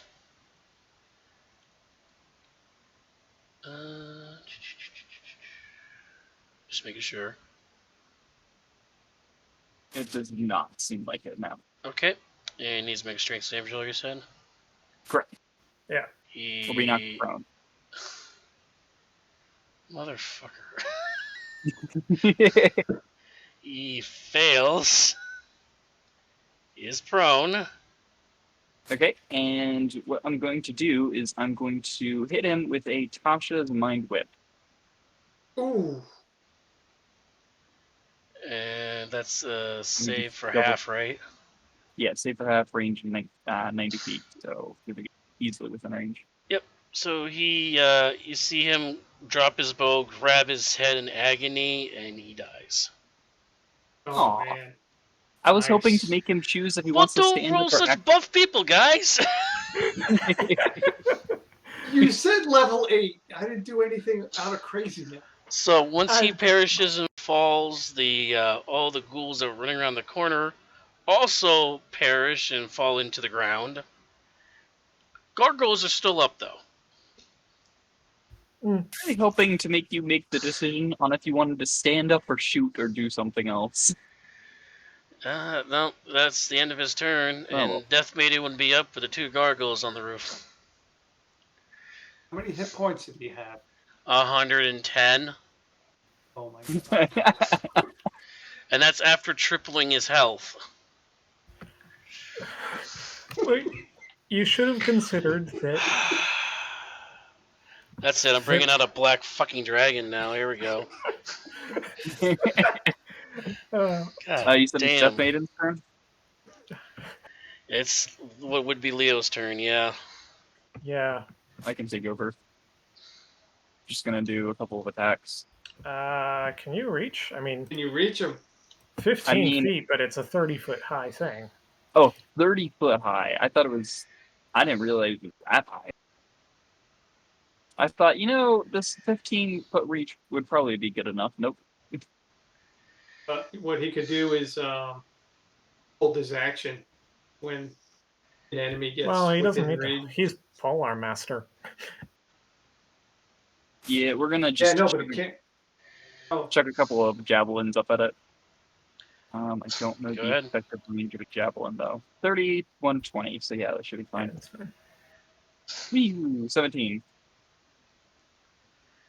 Oops, I had these guys in the wrong order. Shoot.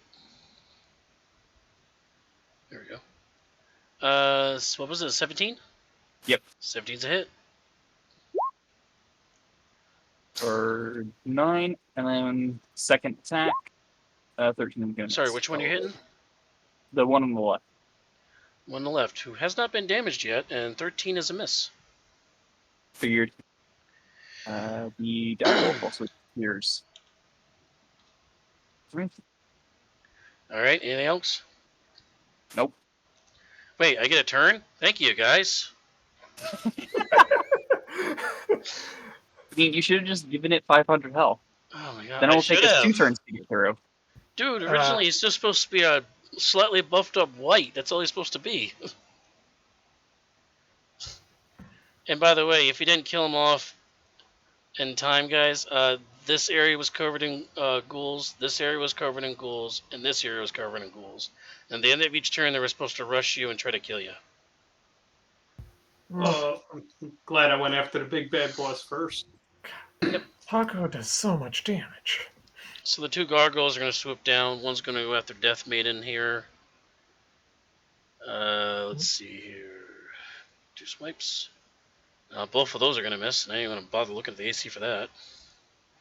And the other one's going to take swipes at Gavin here. One will be at disadvantage. Alright. That is... Nope, both of those miss. You dodged a 22 there, so they both miss. Hmm. Next. Gavin, you're up. Oh, well, hello there. So the one next to me is the one that got shooting stars rained on it. Yeah, he dropped down because he knew where that came from. All right, well, I'm going to cast Branding Smite and attack it twice. Alrighty. That's a hit. 18. All right. So that's 18 damage. Alrighty. And a 24 to hit Yep. for 11 more damage. Alright, still up. Looking. Parts of its stone skin is missing. Still up though. Because I used my bonus action for Branding Smite, I can't use the dog. The dog dodges. Alright. On to Taco. Dodge action for dog. And that's it. Anything else? Nah, that's it. Alright, Machine Gun Kelly. Go get the rest of them. All right, so I'm gonna about 5, 10, 15. And let's get rid of this one next to Gavin, or at least I'm going to try. Yep, try to hit it. So, got an advantage because there is a ally next to him. Goddamn Rose. Yep. That's Right. not. No, you don't get advantage. You get sneak attack if You you, get hit. sneak but attack, you don't get advantage. But you do get your sneak attack damage. Yeah. Let's see if you hit though. I am. My apologies. Where am I? Right here. So I'm just going to do a normal hit. All right. No big damage. Okay. Normal roll. Okay. That's a 20. Does that You hit? hit. Oh yeah, you hit. All right. So that's going to be 1d8 plus. I'm bonus act. I moved my hunter's mark on there, so Okay, that's a D8, So we got 2D6, or So 3D6. there's rather. marks on 3d6 plus 5 to this. Whatever this is. This is a. Oh, come on! Holy crap! Yeah, he did. Oh no, I think it already added to 20. It did something. Hold on, it did something weird. 5, 6, 6, 3. No, you did 20 damage plus whatever Right. other damage was his 5. So 5. that's 25. 25. Yeah. Oh yeah, the arrow pierces its neck and yeah, it's done. All right. So for my second attack, I will move. I'm Oh, I assuming. can't move my bone. Oh I wait a could minute. just Oh, hit you that know one. what? I messed up. It's wrong. But the amount of damage you dealt wouldn't have mattered, so it's fine. So yep, that one's Alright. dead. Big resistance or something. Yeah, they're resistant to all non-magical attacks that aren't adamantine. I don't think any of us Uh, are using non-magical attacks. The magic. I Yeah. have a longbow plus 1. Okay. All right, so that one's expired. Next. All right. So same thing. Except I don't get all those d6. I just get straight 1d8 plus 5. No hunter's Yes. mark. Nope. I already 'cause moved it. Can you move Not it this multiple times in one turn? Takes your bonus Wait. action. Takes your bonus action to move it. So and I already moved it. You already onto moved him. it, so you don't have it now. Right. So this is just going to be this roll, whatever it is. It is. Yeah, that hits. Hold on. That's not right. That's not right. Roll I two mean, d6. Roll 2d6s. It should have just rolled 1. All right, let's just do it this way. Hmm. One, just No. like that. well, no, it's 10. Oh, okay. 1d8 plus 5. Because you can only sneak attack once around. Yeah. No, oh yeah. No, I'm sorry. Yeah, it did something weird. I just want 1d8 plus 5. Well, but yeah, right there. It's 10. Yeah, it's the first one, so 10. So 10 Right, damage. Fine, 10. Yep. 10 damage. Yep. Stop It just added rolling. the sneak. D&D Beyond is taking over control. No, it's probably because I got. Oh, that's why. I got to click roll. All right, that's my fault. Tabby, you're up. Unless Taco wants to move and hide again or something. Nope, I'm done. All right, Tabby's up. All right. Yeah. We are going to hit it with a firebolt. 15.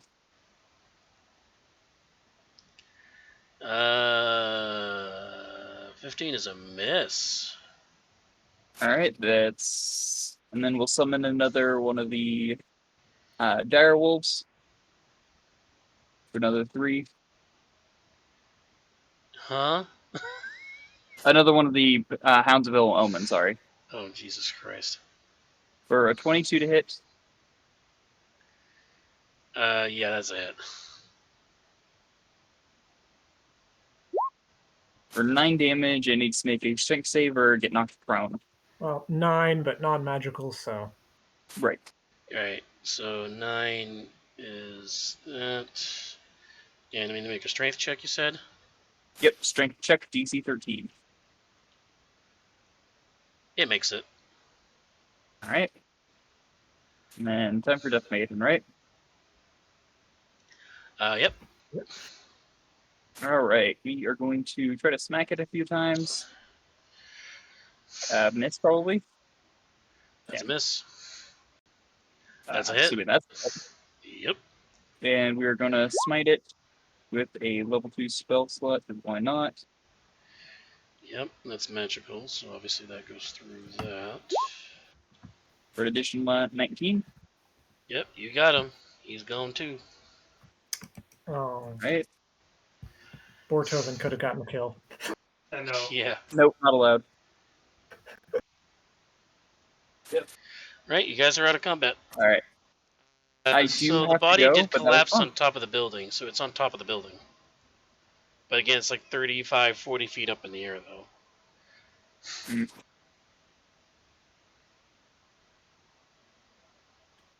If I Alright. tie a string around my bow and then I gotta pull go, it. but this was fun. Oh, you gotta go too? Yeah, I gotta go. Oh, all right. Heading out to see Dune. Oh, okay. Let us know how you Oh, like it. yeah. Yeah, we're almost All right. done. We only got about like 15, 20 minutes left, so.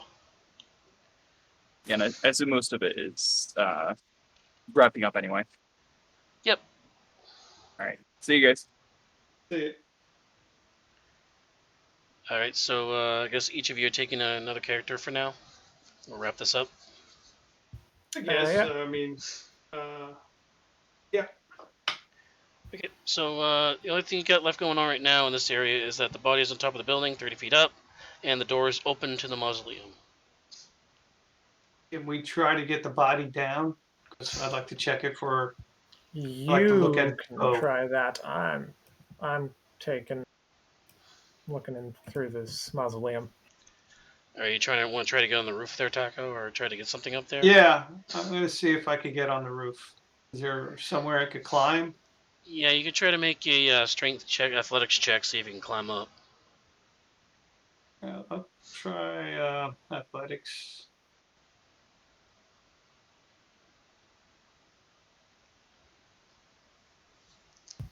Take a flash of genius. Get a +5. Okay, All right, it's going to take 13, 18. It's going to take you a few minutes, but yeah, you can manage to find a couple of handholds and like that, and you roll yourself onto the to the edge of the roof there, right about there. Yeah. All right, I'm going to go check out his body. All right, you're checking out his body. You don't really see much. The bow is just a standard bow. There wasn't anything special to it, but you do notice on one of his hands, you see this. Okay, I'm just going to take it and put it in my pocket. All right, Okay, identify it later. and now you have to somehow get And- down. Well, yeah, I'm going to tie a. Don't worry about tie- getting down. All right, yeah, I'll just go Okay. to the edge, hang down, and drop. All It's right. fine. What I need to roll? Acrobatics or? Yeah, roll an acrobatics or strength check to absorb the fall if you can. No, feather fall. Oh, I got okay. it. Featherfall Okay, works. well, never mind. All right. You All right. gently float Back down to the down here. ground. All right, so you're gonna investigate the inside now. Yeah. Mhm. We'll just both go in. Make it easy, unless there's something everybody needs to go in for. All right, so we have a Gavin and a Taco and a Doggo.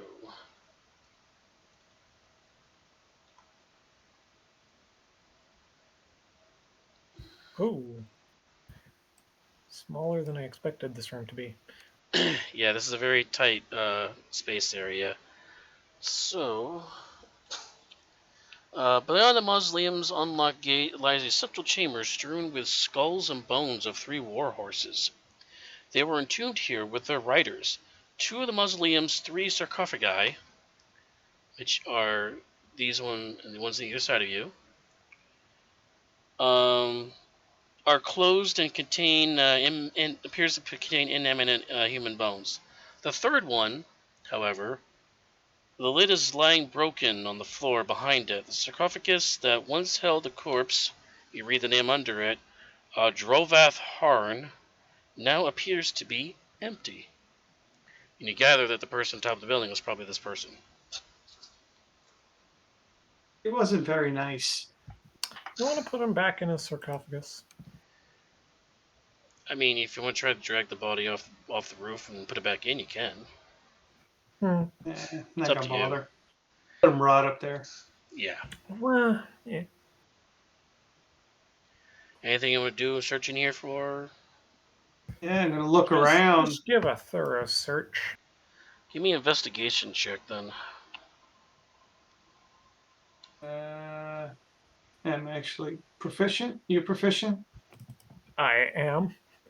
All right. I got a +3. What do you got? I just rolled my +8 for a 21. There you go. Alright, Gavin, I'm going to put you right here, just so you're in the right spot. You find a hidden compartment at the base of the sarcophagus. And inside this compartment, you see... Get in the right layer again, you see this. It's a saddle. Oh, neat. You want to take it with you, or you want to leave it behind? Yeah, I strap it to the dog. You put it on the dog? Yeah. As you lift the saddle from its hiding place, the central chamber begins to shake. The bones rattle across the floor and then hover into the air as they merge and flow together in a construct 3 skeleton war horses. And they let out an empty, echoing neigh. They all turn and face you, Gavin, the thief of their master's resting place. Roll for initiative at disadvantage, because this was a trap. Okay. Does it matter? Doggo was up by you, correct? Yeah, because I was trying to put the thing on him. All right, and Taco, were you standing right there before, or? Yeah, I'm just standing right there. That's fine.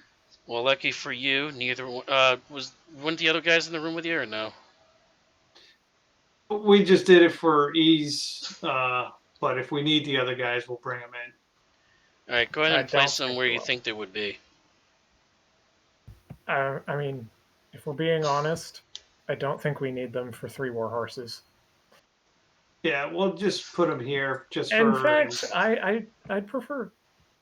Well, Yeah, let's see what we could do. Just me and you. yeah. All right. So they're outside then. Let's put it that way.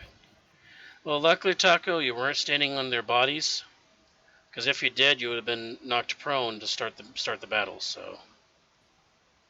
Do you have the? There you go. Yep, it's right here. Roll twice. So that's a 12. And I need to roll for them. God damn it! Why am I rolling so bad? Even with you guys, like, God, you guys hit me like crap. It's still hitting poorly. Taco, top of the order. Initiative is yours. This is a very confined space to try to use a bow. So, what do you want to do? Am I? Is it right next to me? I would have Yeah, disadvantage? you're just surrounded by horses. Like if you think about it being in a horse pen, like you are right next to these things. But I still have advantage, though, right? I would have advantage. You have and advantage. You're just disadvantage. not really able to use your bow because it's disadvantage right now with your bow. So it would be a straight So- roll. Be a straight roll with no sneak attack. Because I'm sure you don't have the Alright. proficiency to fight with close range with your bow. Not yet. Okay. If I had another level, I could do that. Because okay. I would take crossbow expert. Well, it's not crossbow expert. It's but yeah, I know no, what it's you mean. crossbow expert. Oh, is it? Crossbow expert. Yep. Okay. All right, so I'm going to drop my bow, and I am going to draw a short sword, and I am going to put my hex on this one, or my hunter's mark rather. Hunter's mark. And- Okay. I am going to try to hit this one with a +7 normal roll, right? Oh no, I would have advantage because the dog's there, right? You'd have advantage now Oh yeah. because you're not using a ranged weapon.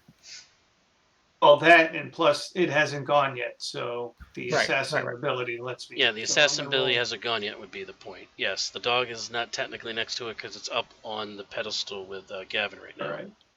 So the So dog's that would be technically a not hit. next to it right now. Yeah, still a hit though. So I don't get sneak attack, is what you're saying. You do now. You just wouldn't with your bow. So that would be You 4d6 then. Wait, where's the advantage coming from? Oh, because it's the first of the initial round. Never mind. Yep, you do have Yeah, sneak attack yeah. because of that. Yep. So I get 4. This is going to be +4. Whatever this is, +4. Okay. Yeah. 20 20 points of damage. Alrighty. All right. And my second attack, I will try to hit it again. Yeah, Saber, if you think this is bad, I had this exact same build for an actual campaign that I was running, That's a hit.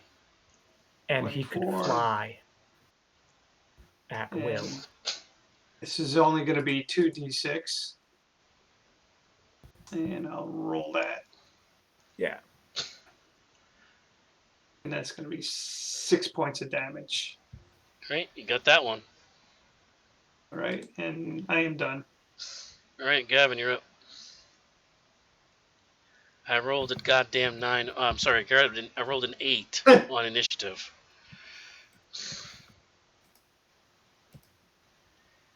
Just gonna come up and Did you guys roll a disadvantage with those initiative rolls? I did. Oh, Taco didn't. No, you just say you said only he did. No, I said both didn't of you roll that. because you're all triggered the trap. You're in the room, so. All right. Well, It's like, hold on. I mean, go for it, but Uh, Yeah, So it would've it been wouldn't have changed 17. anything. Never mind. It wouldn't have changed. So don't worry about it. You're good. stab. Stabby stab on this one. Mm-hmm. Alright, roll for damage. 20 for yep, roll for damage. Yep. Both hit. It's 18. Okay, still up. Mm. And let's see if dog can change that.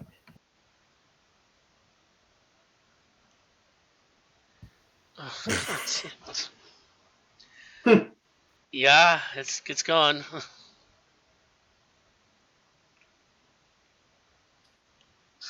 Okay, that's my turn. You get a turn with one warhorse. Wow. Okay. So obviously the doggo's it wants you, so it's going to move around into here to try to attack you. Okay. How many attacks does it get? Unfortunately, only one. Cool, it's at disadvantage. 16. 16 at disadvantage? Wow, Yeah. pretty good. It misses, though. Thanks for getting my hope up, pal. All right, Hey, Taco, finish off my misery. so I'll just run over here, and I'll draw my second short sword, and I will try to hit this guy. All right. Did you move your hunter's mark over too? I assume. No. But my bonus action was to pull my second sword. Oh, okay. I see what you're doing. So I didn't move the hunter's mark. So, Okay, go ahead and roll. and this would this be with advantage? Because there's a person next to me, right? No, it's Not an advantage. advantage. If there's Yeah. an ally next to a target, it gives you the ability to get sneak attack. All right. Well, it's a 23 to hit. So Yeah. I think that hits. That does hit. And I will do just one. They did buff two- these because we're in the Shadowfell, so these were buffed up a little bit because of that reason. I think this only does 3d6 plus 4. even so, I'm pretty sure Gavin could have 1v3'd them. That's Yeah. 20 points of damage. Okay. And then the second attack. Getting deja vu, 20-point first round again from Taco. Normal roll. Sorry. No, you're fine. We're just and- good at the game, that's all. Does a 10 hit? No, does not. I missed. All right, I think that's it. That's all I had. All right, Gavin, finish it.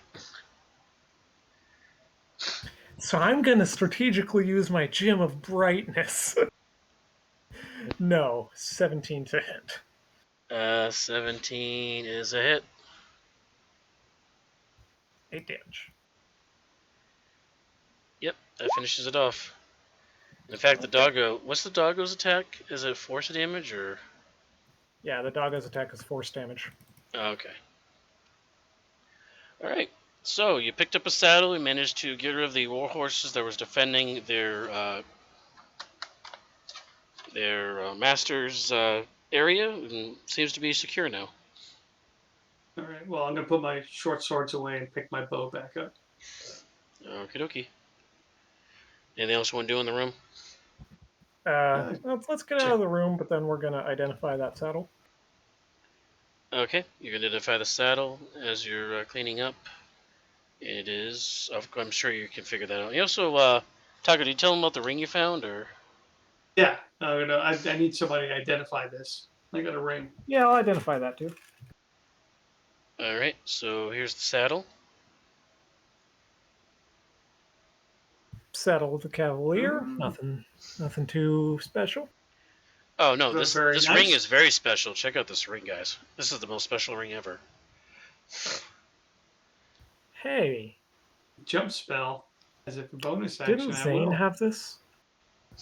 I don't think so. No, Or did he have the Ring of Featherfall? maybe. No, this gives you the ability to use the jump spell at will, unlimited. Oh. Cool. It's cool. It's different. Yep. So that's how he could jump up onto the roof because he had the jump spell. I mean, not really. Well, he materialized anyways of shadow and come up there actually. He could. I couldn't. Because casting jump gives me a high jump of 6 feet. Oh yeah. So, He just managed thinking to out loud here, did we do what we set out to do? Did we? Well, Do you you're still think in the the spirit- Shadowfell. You still need to get back to the realm of the back to the material plane though. Oh, yeah. Well, I mean, I assume we just lay back down in the Lay grave. back down in this one, right? Okay, who's first? Doggo. Wait, Doggo's gonna go first? Yes. Okay. Who's after Doggo? Then Orcus. Same order that we came in. Yep, same Can order we Doggo came in. act on their own without you being there on a different plane? Kind of. It can move and dodge. Anything else can it do? I don't think so. This is awkward. All right. Do you want somebody else to go first? Yeah, I need somebody else to go first because this makes it Alright. awkward when you guys are gonna be stuck here. Orcus is going to go first. Oh, no, I don't No. think so. Gavin's going Let's put it first. this way. Let's just say that you had to summon your dog when you come back out on the other side here. Let's just put it that way. Because I don't think it would trigger on a construct. Because you're not living material, so Well, I'll go through after my dog. okay. So let's just say Gavin. So Gavin the dog, all right? Mm-hmm. Let's see. You lay back down the grave that brought you into the Shadowfell. Again, consciousness leaves you. Your legs, your body, your head, even your organs feel like they're pulled down by a sheer increase of gravitational pull from the ground. But again, the feeling subsides. The feeling that downward pull leaves you. As you gain consciousness, oh man, my throat hurts. Sorry, guys. The pressure that was once pulling down on you is now pressing down on you from above. You suddenly realize you're buried alive. I need you to roll a 1d20 for me, please.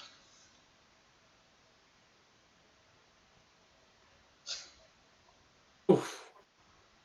Oh, Your ability to stay calm in this frightening experience consumes you. You lose your sanity in this situation. You now have a -2, because it was a natural 1. You have a -2 penalty to the next checks.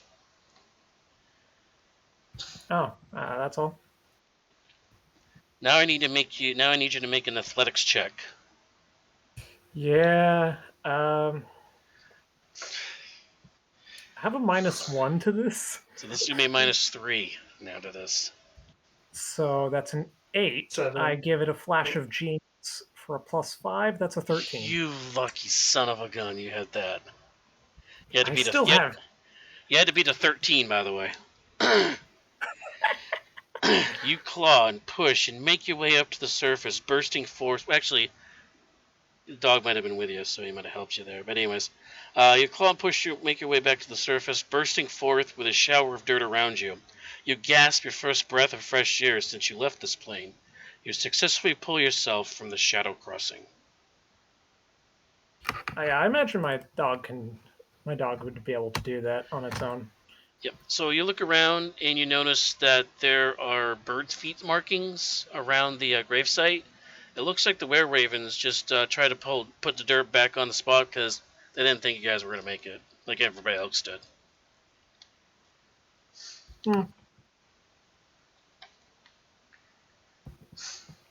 Well, that was a good session. I'm not done yet. We got a little bit more to go. All right, where to now? We're closing up. We're in the close. So as you guys pull yourselves back out of the dirt, you're pull yourself out of the grave and all. Taco. Upon your return to the material plane, you're met by a small, ghostly girl. It's Cellophane again, but she looks much different. She now stands perfectly, with no hints of physical issues noted before. She stands there holding a teddy bear and smiles at you. Thank you for being my friend. I know Father will be happy to see me cured now. Maybe I can go hunting with him like my sister could. Goodbye, friend. Goodbye. As she slowly dissipates from your vision, your smile starts to match hers. You feel good. You feel free of such an innocent soul. You may take a +1 to any attribute score you wish permanently. Yes.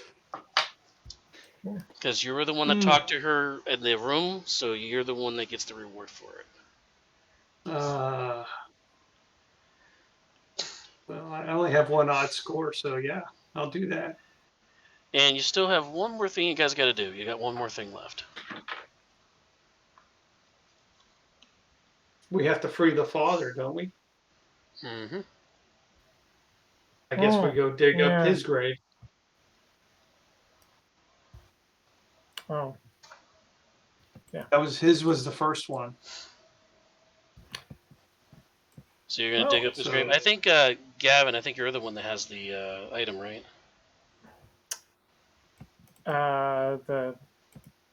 Which item? I believe it is the this one. Yeah. Yes. Okay. You're gonna dig up Gibbick's grave. You dig up a grave and you find his body. Nothing really there. You do find a gold ring on his finger. It has a silhouette of a stag on it. It looks valuable. I'm not one for grave robbing. Okay. Place the medallion on him. Yeah, I think that's what he's looking for. Gonna get it's like a necklace. I'd put it around his neck.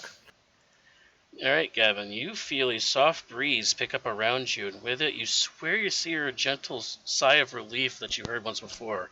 You hear a. Your shoulders, your arms start to feel a little lighter, but also you feel more invigorated. It is a good feeling that makes you smile. You have been blessed with a limited ability. Within the next 10 days, so if we ever do another one-shot with these people again, you now can cast Lesser Restoration twice without components. Oh, nice. Oh. It says within the next 10 days, but I'll do it for the next session if we ever do another one-shot with me. I mean, without components? Without components, you can have ability to touch somebody, and you can cast Lesser Restoration on without components or anything. So no spell slot. No spell slot. Yep, nothing. For free. So 2 free castings of a spell I already know.